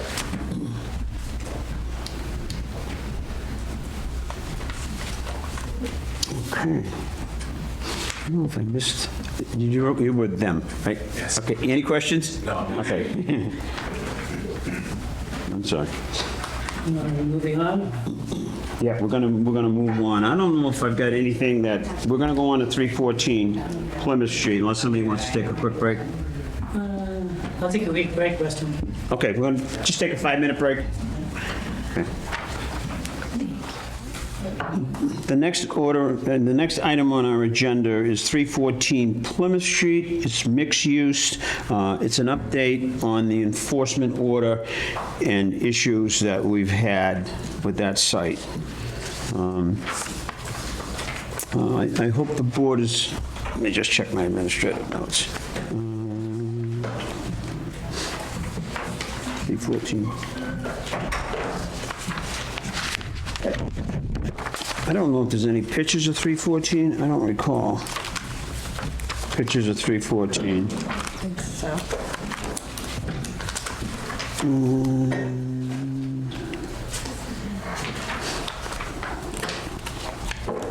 Caitlin, I have that in my folder if you can't find it. You do. The Webby one. Okay. Let me bring this up to date. John, you might not have gotten any of the emails. Caitlin and I have done an extensive review on 314 Plymouth Street. If you don't remember, we had this on discussion. We're concerned with the work that's being done. We've done an extensive review. There's multiple notices of intent that have been filed on the property. There's been multiple plans. And even up until this afternoon, where we had a meeting with the town administrator, we're still a little confused. We issued an enforcement order, a cease and desist, based on them depositing fill and construction debris. They have ignored that. I believe, and correct me if I'm wrong, did an enforcement letter go out? I did see something, but I don't know if an enforcement letter actually went out.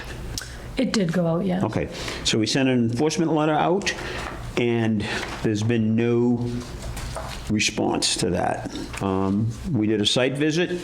I was advised by the site foreman that they had a building permit, and they were going to continue to work under the building permit.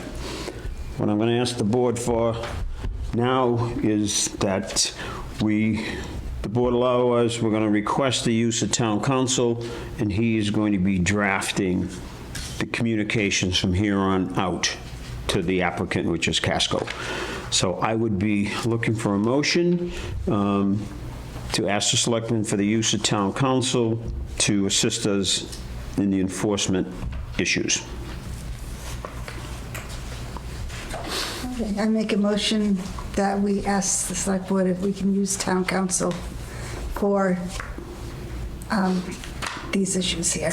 Okay, and I'm looking for a second. Second. Okay, now, is there any discussion, and we have a motion in a second, is there any questions that you might have on what's wrong there? Did they put in a new work permit or anything, or is this under the old project? We currently, correct me if I'm wrong, we currently had three notices of intent on the project. We have done an extensive search both at the Registry of Deeds and through the office with notices of intent, with orders of conditions. We found orders of conditions, but we didn't find notice of intent. But there was some vacancy in the office, so we're not really sure what happened with all the paperwork. We have been in touch with DEP. She spoke with them today, and I want to point out, they did call me back today, too. So we're not clear. We do know that under the existing order of conditions, they never call for a pre-construction meeting. They never call for any siltation inspections. And as of right now, I do not see, well, I see where they applied for a stormwater permit, but they never received one. Those are all the issues that are going to council. Okay, any other questions? Okay, I have a motion and a second. I'm looking for a vote. All in favor? Aye. Unanimous. Okay. Can I make a comment on? Oh, I'm sorry. Okay, yes. Should I get there? Yes, please.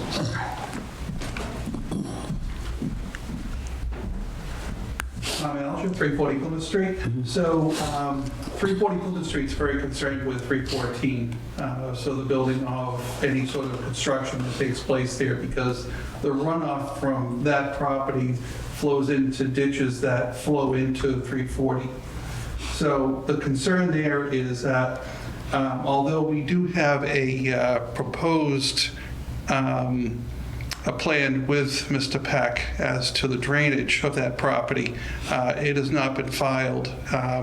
We're trying to get a date from Mr. Peck as to when he would perform the construction on 340 for that easement, but we haven't received one to date. So nothing's moving forward with that easement at this point.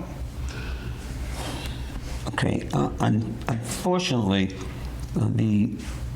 in looking at the file, the planning board had some issues or concerns, and I did look at some easements that were there, and the commission had issued some orders about cleaning something that was within the easement.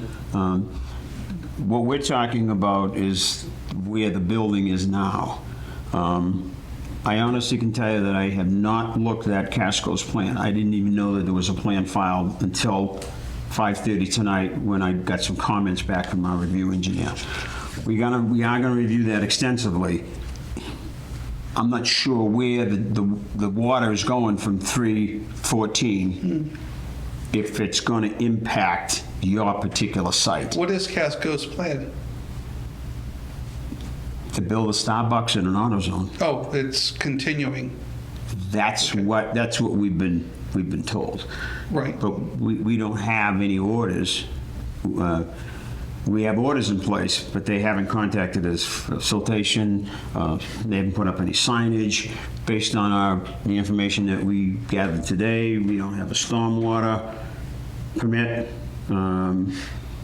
And we have multiple notices of intent. Because the plans that I've seen from past meetings is that they have a pretty extensive drainage area that the stormwater water would go into, but the overflow from that stormwater pit, if you will, or area would drain into a pit that's on Mr. Peck's property that would eventually drain into the drainage through 340. So Okay. that's where I'm concerned. Then that has to be addressed on stormwater. And right now, we have an application, and there's been nothing taken on it.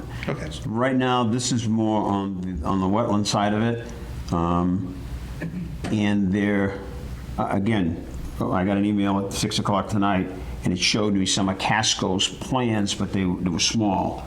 We'll look for Casco's plans in the office, and we will handle that on a stormwater. Okay, great. Thank you. Ms. Chu. Is there a building permit for Casco? And you'll have to check with the building department. So you didn't ask that with the town administrator today? It's It's not relevant to what I talked to the town administrator about. He asked me about a building permit. Well, I need to go to building. But you said Casco said they had a building permit. Okay. Did you say that? Yes, I did. So they shouldn't have a building permit issued from the town unless an easement is signed off and recorded that's actually part of the whole thing. They can't. Okay. And then the other thing is that, do you know what's going on with the parcel that they cut off with the storage, because their access is through that lot? No. So that would have to be developed first. All right, well, I'm giving you this as some thought process because those things need to happen in order for Starbucks and AutoZone to be put in, because that's their access. Okay, thank you. Okay, we had a motion, we had a vote. So we're okay with the use of town council? Yeah. Okay, Yes. good, okay. Before I get to 266, I'm going to go to 340, all right? We did miss you the last couple of meetings. I just want to update. I personally think that the flooding situation that you had earlier this year has been hopefully resolved to your satisfaction. Almost. Not the driveway. Oh, okay. Okay, I'm not getting into the driveway. Okay. I'm getting into, we spent a lot of time out on the street reviewing water flows. We were out there, and I was out there, and I got highway out there looking at water directions. Luckily, the gentleman or the company that repaired Rental 6 took our advice, and they pitched the Dunkin' Donuts, they pitched to the right catch basin. They pitched O'Reilly's to the right basin. The last time I talked to you, we hadn't had a lot of rains, but the rains that we did have, everything appeared to be okay. And I went out during the last rain, and everything appeared to be okay as far as not flooding in your basement. I do know, and I spoke with Mr. Haywood yesterday, that he's going to make some modifications as he outlined to you. As of now, I think I'm satisfied, and we're going to take this off the agenda. My policy is to always keep everything on the agenda until it's resolved. So I think the flooding's resolved. But the driveway? Except for the driveway. Except for the driveway. Except for the driveway. Yeah. Yeah. Do I think you'll get something in the driveway this year? Probably not. I hope not. I hope not. I hope they don't do anything this year. Only because of the temperatures. You're going to get a better product. This last rain, the water is coming over from the corner of the Stop and Shop driveway where the sign is. It's coming over that hump and down over to our side. That's not the first entrance, the second entrance. Right where the sign is right across the street from my house. Okay, so that's between, next to Duncan's. Right. That's where they pitched the road to go to that catch basin, okay? Right on that corner of Stop and Shop Okay, driveway. so it's going out into the street, is that what it's going? Yeah, it's coming right over. Okay, and is it going into a basin? It's coming into Across the street. our side of the street. Correct, but it's going into a basin. When it gets to your side, there was a question that at one point, your driveway needed to be lifted for some reason, and don't quote me on it because this was in conversation. So our concern is, if you got water coming across the street, is it going into your property? What's coming to the sidewalk, which is missing the drain, because there's about that much room between the drain and the curbing. Okay. And the water is coming right down there and flowing into the driveway. Okay. So as of right now, is there any water going into your driveway? Yes. Okay. I did not see that, but I drove by. You're there. I think as far as the commission's concerned, and it's really not our jurisdiction, I don't know how much more we can do, if anything. I know they're going to repair your driveway. That I know. And hopefully that'll, my concern would have been any water off of Plymouth Street going into your yard, down your driveway. That was my initial concern. And I think by redirecting it, we kind of solved that. There was an issue, there's a basin between your house and the old house. Am I correct? There's a basin in the middle there, I believe. I don't think so.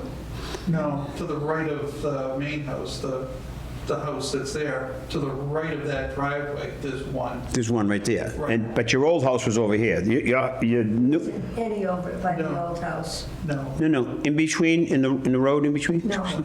You got the stand, then you got your house. Right. Yeah. Then you have a basin to the right of that.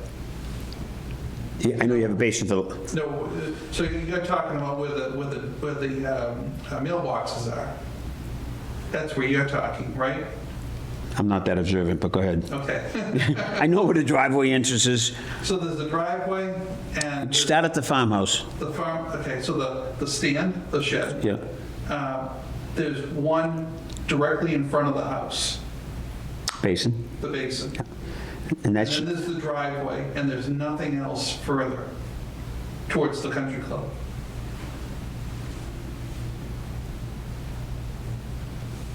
okay, is that where you're talking about the water's ponding? Because, you know, when we started this process, you drive by there, and the water was going everywhere, ponding. We've eliminated that, I believe, based on what I've seen.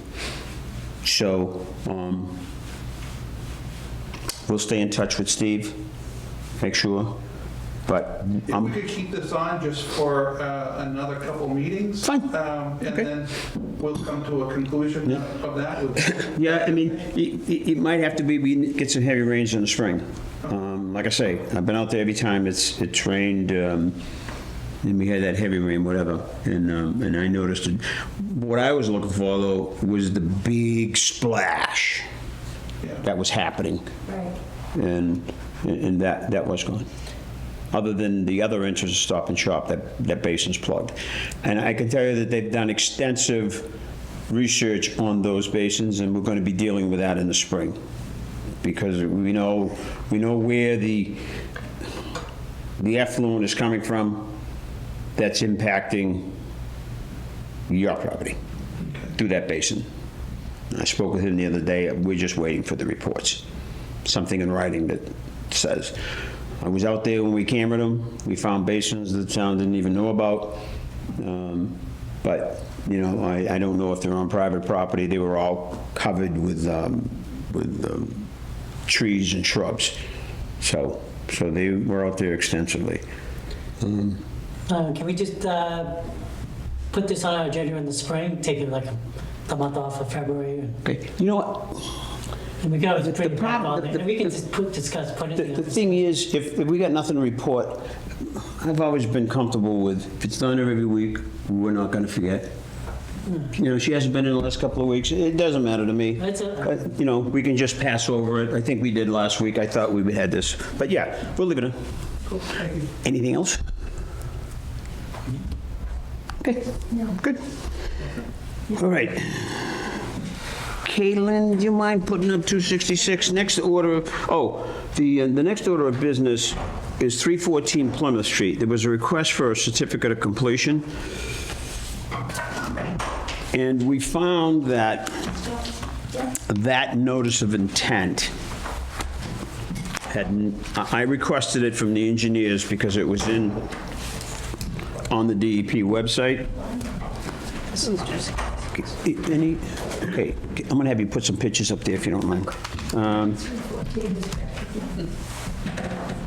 Well, what it is there was a previous notice of intent filed on 314 Plymouth.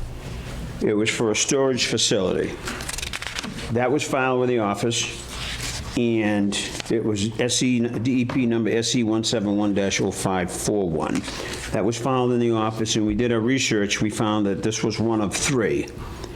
And I made a request that because the work hadn't been done, that they request a certificate of compliance based on the fact they didn't do anything. We found out afterwards there was nothing at the Registry of Deeds, so there is nothing for them to record. But I'm still going to ask the commission to vote to accept this as is so we can get rid of this part of that paperwork, to accept the fact that no work was done during this project. The notice was filed, but no work was done. And it will not be a registry recording. So I don't believe there's anything that we're going to sign. It'll just be part of the record that we agreed that that DEP number is defunct and no work was done. What was the notice of intent for? A storage building, some sort of a storage building. How long ago was Oh, did I say Monpont? I mixed them up. There was an original project designed before Casco went in there for a storage facility. Well, that's in the back. That's in that back. No. No? No, Yeah, it's subdivided. no. Yeah. Okay. So this project never went forward. We looked at the plans. So we're just going to get this off our books. We found this plus the two other NOIs, right? Yes. Okay. Yeah. No, that's another problem. So I'd be looking for a motion to issue a certificate of compliance based on the fact that no work was done on the project. And I'll make that motion if somebody wants to second it. Second it. Okay, any discussion? Go ahead, Ms. Chu. That lot was subdivided. So the entire lot was subdivided to B2 so that there would be a long driveway that went back to storage buildings that basically would be behind O'Reilly's. And then Starbucks is a subdivision of that property that's to the left where basically the building still exists where Nasral's farm stand used to be. It is not defunct, and you can't, I would not recommend doing a certificate of compliance on that yet because the whole thing is together. Like, do you understand? Do you understand? All Like the whole. Isn't this like an old? Yeah, hold on, okay. But no, because it's not Hold on. old. Okay, just let me know when you're done. Okay. Ed, you got a question? When was this asked, this certificate of compliance? This was asked recent. This project was in 2021. This is something they proposed in 2021? Correct. Yeah, this is something they proposed in 2021. It's got no relevance to, I'm not sure what she's I talking. do remember there was, that one lot that was sold and divided into two lots. Yeah. I don't know what this is, if that's They second filed, lot. they filed a notice of intent on a building that was called True Storage. And they come up with a design and a big retention basin in the back, from my recollection, big building in the front, raised way up. That project, But they never did it. they never did it. Now they're proposing the Starbucks. It's two different pieces of property. No. Yes. It is. Yes, it It's is. two different bases. It is. They broke it in half, and there was a big conversation about a road that went from. Okay, I'm going to have you come up, but I'm going to disagree with you, okay? Oh, no, you can't. but- Okay. No, so, Mr. Peck. Just identify yourself, because... Tom Alger, 340 Plymouth Street. That was one piece of property at one point, and they broke it in half, and they sold part of it to Starbucks. And then it went to storage? And the other one was a big storage facility on that top of the hill next to the country club. In the rear of the Starbucks. Excuse me, in the rear of O'Reilly's. So there's O'Reilly's is right here, and then there's like a wetland field right here where all that storage water drains onto. And then there's a ditch. And then behind that, there's a field. There's a long piece of property. And that's where the storage facility was going to be built. So he was going to have enclosed storage facility buildings and then one large storage facility building on there that abutted the golf course. That is still on the table. That has still been... Oh, that is? That is still on the table. When I say it's on the table, no. But that's what you're talking about there. No, Because it was, Yeah, but it is. no. That's the story. Hold on. If you want to be addressed, you got to come to the microphone. But I'm going to tell you, Tom, this is not the project. That's not the project. I have 0 Plymouth Street, 312 Plymouth Street, 314 Plymouth Street, 318 Plymouth Street. Yeah. We've got hours invested in this. I can tell you, this project died.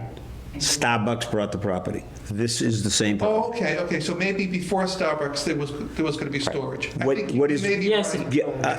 What has happened? What has happened is we got map and lot numbers, and some say 6, Yes. some say 6A, some are 6C, some are what 31, Galen. So this project never went forward. And what brought it to our attention is, and DEP has a set of guidelines, when you have multiple filings on one property, that at some point they either got to be consolidated or removed. That's the only attempt here. There's no activity, they didn't do anything, they didn't dig a hole, and once we take this away, they can't do anything without refining, if they decided to buy it. So. Shouldn't it be voided then? This is what it's done. Okay, so, I forget what we were. Did I make a motion? Oh, yeah. I'm going to make a motion to allow the certificate of compliance request for DEP SC 1710541. I don't know that I dare to say 314. Yeah, this says 314 Plymouth Street. If somebody wants a second that? Second it. Okay, we went into discussion. Any comments? Just to clarify on Ms. Troop, so since the work wasn't done, we do need to issue a certificate of compliance. We get an engineered letter saying, the work isn't done. And that closes out, typically, you're not supposed to have multiple DEP filing numbers. That needs to be closed out in order to do more work, and a new NOI would be filed. So this one is kind of a mess, and I wasn't here to address it. There was a staffing issue, obviously, and things went wrong. So we need to issue a certificate of compliance in order to, we know the work wasn't done. That gets it out of the way, and we can address the other filing numbers. Do you stamp it as not complete? If you have a question, you got to get to the mic. Identify yourself, please. Tammy Troop, do you stamp it as not done or something like that, so that people can't say I have a certificate of compliance and here it is, and you know what I mean? So as a requirement for issuing certificates of compliance, people will send requests for certificate of compliance. What comes with that is a certified letter from an engineer stating as such. So, the ones who did the plans, they will specify saying that the work wasn't done, so that there is proof that work wasn't done. So that it can't go forward. Right, correct. So this just closes out the filing number. I just wanted to clarify. I think we voted. We got a second. We did not. Okay, so I made the motion. Do I have a second? I second it. He seconded it. John seconds it. All in favor? Aye. Aye. Anybody abstain? No? Okay, thank you. All right, next item on the agenda is 266 Monpont Street. I thought Mr. Peasy was going to be here, and I just want to kind of briefly update the board. We got 2 complaints. Thank you. Thank you very much. Yeah, we got 2 complaints regarding stormwater runoff going on to Mr. Peasy's property, which is 260-something on Pond Street. So we've showed some of the pictures. This is Thorndike's property to the right, and then Mr. Peasy's property is that where the stake is. To the right is the over 55, and to the left is Mr. Peasy's property. This happened, and there is a letter, I hope she included in the file, from JDE Civil Engineering. When that happened, we went out and found that the fill location was improper. I don't know if there's any more. And we asked them to move that, and they did. That was the first event. There was a second event when we had that other major rainfall that was nowhere near that. And what it did, I'll step back. When it did on this first rain event, and there's pictures in the file here, the effluent travels. Kate, anything, you got this picture there? I can pass this around, or is it in your folder? Got this picture? Yeah, we have a Okay, I'm referring to this picture. If you, this is the fence. Peasy's property's off to the left. And this is the first rain event. You can see all the piping that's stockpiled there. You can see the green silt sock. And if you look at the lower portion, what happened is the effluent from the driveway came up and went over the silt sock into the PC property. That caused the first problem.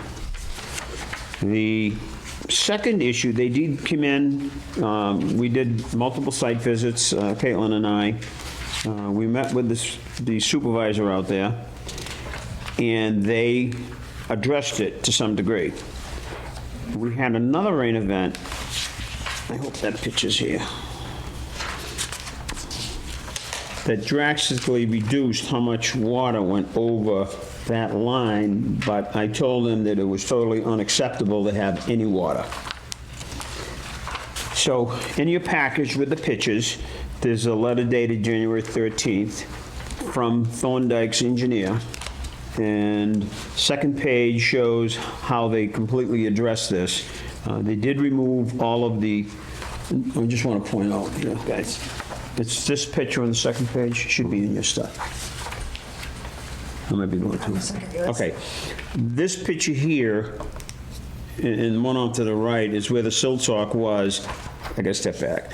When the first rain event happened, I asked them to put a siltation barrier in there to make sure that the silt didn't go through. They did that. The silt did escape through under the silt sock because that wasn't attached properly. Now they've regraded the whole site so that any water is going to head to Mount Ponce Street and hopefully not go on the PC's property. The engineer, Greg Driscoll, did give us his phone number to call in immediately because when this happened, everybody was on vacation at Thorndike, except for the site guy. So I just wanted to bring the board up to date on that. I don't see anything major, but we will keep an eye on that. Was there any water getting into the house or anything at the PZ property? No, and there was no water to get into the house, and as a matter of fact, some of those pictures were taken, and by the time I got out there, it was gone. One of them was taken early one morning, around 8 or 8:30. I got there at 10:30 or 11, it was gone. In both instances, when I got there, the water was gone. There was evidence of siltation, so we know that it was there. I did meet Mr. Peasley, spoke with him on the second event. Caitlin, I think you were with me on one of the events. It was dry, but so I think they're taking whatever action, but I told them it was unacceptable as far as the commission was concerned, that any water go on the PZ property. Anything you want to add? I think that covers it. Okay. And there's an email chain within this that went back and forth with Mr. Peasy. Okay. 76 Pratt Street. Did you send out a letter last, I think we talked about sending out letters. Yeah.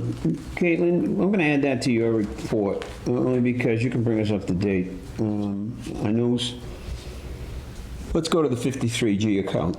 As I mentioned to the folks on River Street there, what happens with the 53G account? They come in, we send it out to be reviewed, we get a number as to what it's going to cost to be reviewed. In this particular instance, again, there's been no compliance. We anticipated three site visits. The proposal was based on 3 site visits. Since that time, since we issued the cease and desist, we've had, you set up one Zoom meeting, right? Which we had with the review consultants, you and I. Yep. We've had one meeting with town council, with Cody, town council, and public safety. So it's really gotten out of hand because they've really exceeded. So what I asked Caitlin and Peggy to do was kind of take a look at how we should be accepting funds for 53G. My suggestion is someone brings in an application, they get a ballpark on what it's going to be, they deposit the funds, we pay the funds. The step is now, send it out to be reviewed, comes back, you send out that contract, that's signed, payments received. If it goes over, then Peggy has to send out another authorization to the client, and then the client reaches out to the applicant, pays the money. In this particular case, I'm going to suggest that they deposit probably at least $5,000 into the 53G account and let the review consultant draw that down. Quick question on the 53G. Each project will probably be different amounts. How we come up with that amount? Like, one on River Street seems to go to make a few more visits than usual. Yeah, the River Street one is the one I think that we need to look at is for the large amount. The proposal to do a balance of the work is almost 6,000. I think that was a proposal that came in today. But bear in mind, all of this is because they haven't followed the scope of work. So I think on residential septic systems, they're going to go through to see what we've paid so far for residential septic systems. And it's probably going to be $1,200-$1,500. So if they decide $1,200-$1,500 based on the plan, then you deposit the $1,200. If we don't use $1,200, you get it back. It just saves. I don't know how many emails have to go out when you run over. Yeah, how many times has that occurred, the run over? If it runs over a bunch of times, might as well ask for a little more, then they obviously get it back. In my short tenure, a whole bunch of times. Yeah, the big project. Ballpark we might have to. The big projects, the commercial projects, I don't know how much time you have to spend on this. The big projects go over consistently. You know, this 111 River Street was, I think, originally 3,000. But with all the meetings and Zoom meetings and town council and reports back and forth, it's going to be probably 15 to 20. Yeah, so. Site inspections, you did some site inspections with them. Yes. I haven't been out on any site inspections with ECO. You know, all the emails going back and forth. Residential, they're going to look at that. Yeah, residential, I can see, obviously, it's, our residents don't over ask like on them, but on big projects, like obviously a lot of these are corporations and stuff like that, they're used to doing these things. Yeah. Ask for more than. So that's what we're going to be looking at, and then once we get the numbers, then I'll come back to the board and we'll make a decision. Once they come up with what I think is reasonable. I'm going to turn the meeting over to Caitlin on the agent's report, and I think we'll start with 76 Pratt Street. We can do that. So last meeting, we talked about letters were sent out to the owner of 0 Pratt, which is the parcel that surrounds 76 Pratt. Just to reiterate, 76 Pratt was not the property where the brush was cut down to the river. 0 Pratt was. So that was, however, not sent out by certified mail. So I'm in the process of writing an enforcement order to be sent out certified mail this Thursday, and see if we get a response. Okay. I just want to make a comment on it. I think we've been chasing this a long time. I think we should let Caitlin know that she's going to send out the letter. She's going to follow it up with a time requirement, and I think whatever you think is proper on the enforcement action, I think the statute requires, I think once they receive it. But I think in this particular case, we have gotten no response from the owner of the property, which is on Plymouth Street, that I think we suggest to her that she start issuing 21D fines. I think that's going to get some attention, because obviously the certified mail and the regular mail hasn't. You know, I'll defer that to the board and what they think. I mean, I think you know my position on 21D, but in this particular case, we're not getting anywhere. I did go out and look at it again. The brush is all stacked up, and it's all riverfront. and the water is getting higher. So anybody got any suggestions? Go ahead. Oh, so you're sending out the certified letter on Thursday? Correct, yeah. I wanted to send it out with the certified mail because the first time I did it, it wasn't certified mail. Just to, receive the stub back, knowing that they received it. And then I think at that point, if we don't hear from them, go the route that Chair Diaz has suggested, if you all agree with that. And on that certified letter, will there be a time limit for them to respond? Yes, the answer to the question is yes. Okay. And what happens, she's going to be required in the enforcement that they appear to the next meeting. Okay. So this is all the statutory requirement. This is what, if you look at the enforcement provisions of the code, they're required, just like this gentleman, he was just the applicant, he comes to the meeting. If they don't come to the meeting, okay, then she starts the 21D. She just can't arbitrarily start it and send it off certified mail on Monday and send them, fines on Tuesday. And then she's going to be required, to go out and do a site visit, just walk by. So that would be following the regulations. Okay. Thank you. Any other questions about 76 Pratt? Okay. Everybody think that's appropriate? Okay. Okay. All right, so we have 111 River Street. However, it says update during discussion, so that was touched on already. And then I did go out last week to 16 Cedar Street. I was in contact with the Middleborough Conservation Agent because there is a property, 16 Cedar, that has, some of it's in Middleborough, some of it's in Halifax. So she's very familiar with the site, and there was a complaint about unregistered vehicles being parked there and debris. The debris is more on the Middleborough side, so not in my jurisdiction. I did look at the unregistered vehicles, and I believe that would be with building department, the number of unregistered vehicles.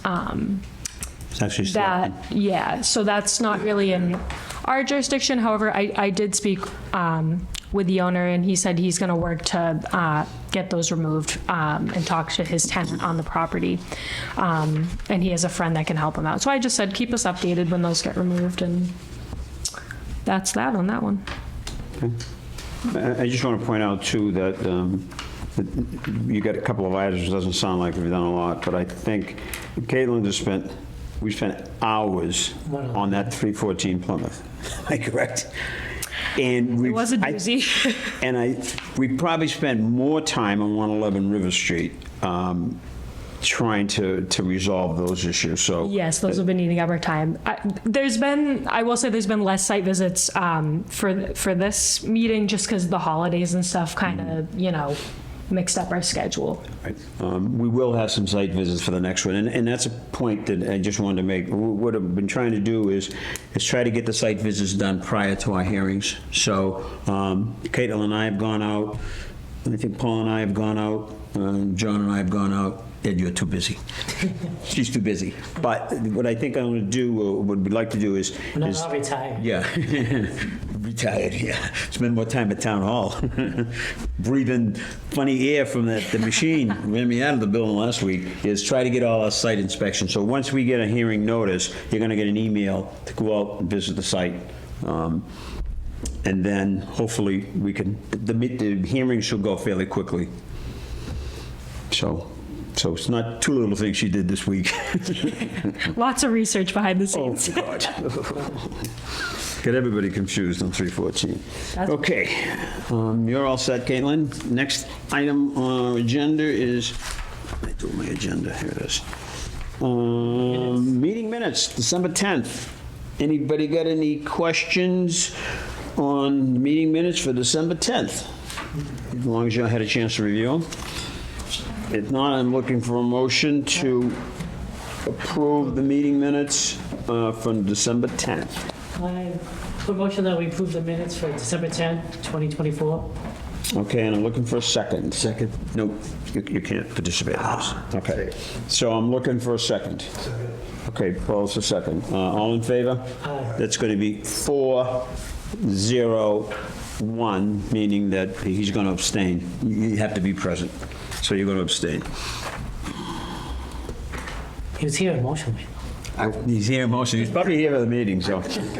Yeah. Yeah, he probably, yeah. Yeah.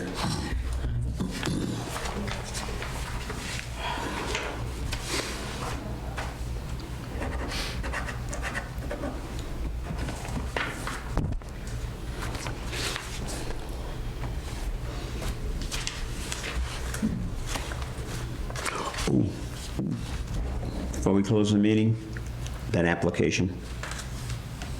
Did you have it with you? The application, the stormwater? No, the gentleman, somebody from the Cape. Oh, the, Yeah, let us finish this and I'll get back, you get back to that. yep. Next one's the 17th. Minute, Yeah, as soon as he's finished signing. we put a motion that we approve the minutes for December 17th, 2024. Do I have a second? Okay, any adjustments or anything to the meeting minutes? No? Members attending was myself, Ms. Evans, Mr. Lane, and Mr. Doucette. You made a motion, let me make a second, I'll go to a vote. Yeah. Okay, 4-0-1.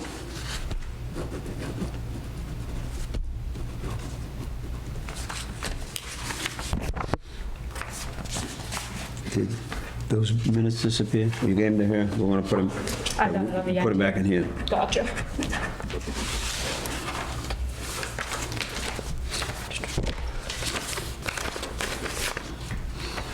John, this is the easy part.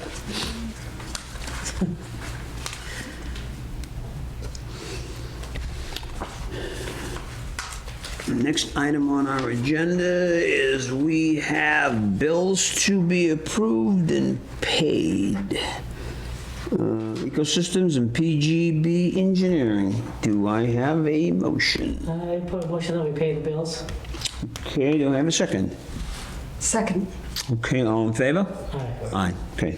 It's unanimous. You can sign these. Okay. I like paying the bills.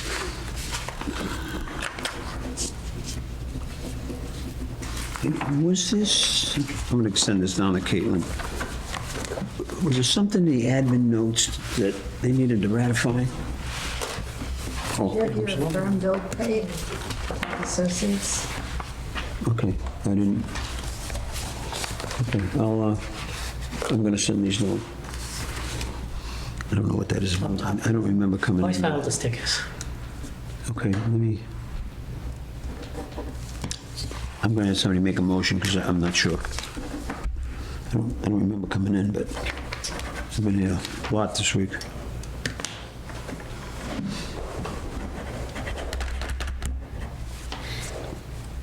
I'm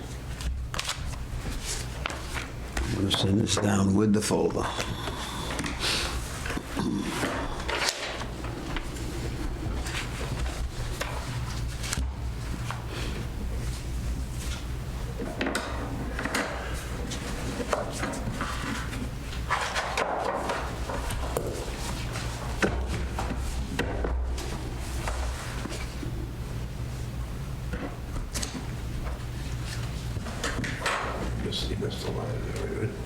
Oh, gotcha. Oh, okay. Did I sign them online? Right, so, What is it, Paul? so, just the lines aren't matching up, so So where's Paul? Paul's right here, so they should be. Okay, so just sign in the blank. If the accountant has an issue with it, she can still pay it with my signature. She'll send it back. It's strictly for the accountant. It's not going anyways. Okay, two more items on the agenda. Affirm the bill. Obviously, I must have signed it. A bill went out to Tunk Associates for the amount of $1330. I just need a motion and a second to affirm payment of that bill. Okay, I make a motion that we affirm payment to Tunk Associates for $1,330. I'll second the motion. Okay, any discussion? All in favor? Aye. 4-0. That's 5-0, excuse me. Before we adjourn, Caitlin received another request for a review consultant. She wanted to get it on this agenda, but I knew we were going to be busy. But I want to just have her mention to the board, and if you want to interview him, just let us know. I did read the email. I believe it's Sagamore. I don't know. Yes. Okay, I don't know much about him. Maybe you can just read his email to us. Sure. So John McGrath of Strong Tree Engineering reached out to me Tuesday, January 7th. And he said, "Good morning, Caitlin. I'm writing to find out if the Halifax Concom maintains a list of consultants for the use of the general public and was hoping to get Strong Tree Engineering on that list. We're a small full-service firm that provides delineation, surveying, engineering, and permitting-related assistance to homeowners, municipalities, and local businesses located in Sagamore. In addition, we also work on public sector projects, and we provide peer review services to local commissions and boards on request. I've attached link to our website below." So I can forward this email to all of you if you want to look into him, but I figured I would just, let you guys know he reached out to us and, see if you would want to meet this gentleman and potentially add him to our list of peer reviewers. We don't need, we can, if we get a general consensus, we can invite him to our next meeting. How many consultants we have already? We have 2. Your Ecosystems was here, and we have Tunk, and there's just I'm a little concerned because Tunk was supposed to send me some information. I haven't heard it, so I don't know if he got sick or not. So I don't know that 3 is too many. We had a little discussion in the office. I think at this point, I don't think it's going to hurt to sit down and talk about it. I will say, over in Bridgewater, we do have 3 peer review lists, so, add another might not hurt your... So if the board's comfortable, she can be, in his mission, if he'd like to come in to discuss his qualifications with the board, we'll put him on the agenda. Is that okay? All right. It being 9:36, I'm looking for a motion to adjourn. Make a motion to adjourn. We have a second. All in favor? Aye. Unanimous. Sorry it was so long. I thought-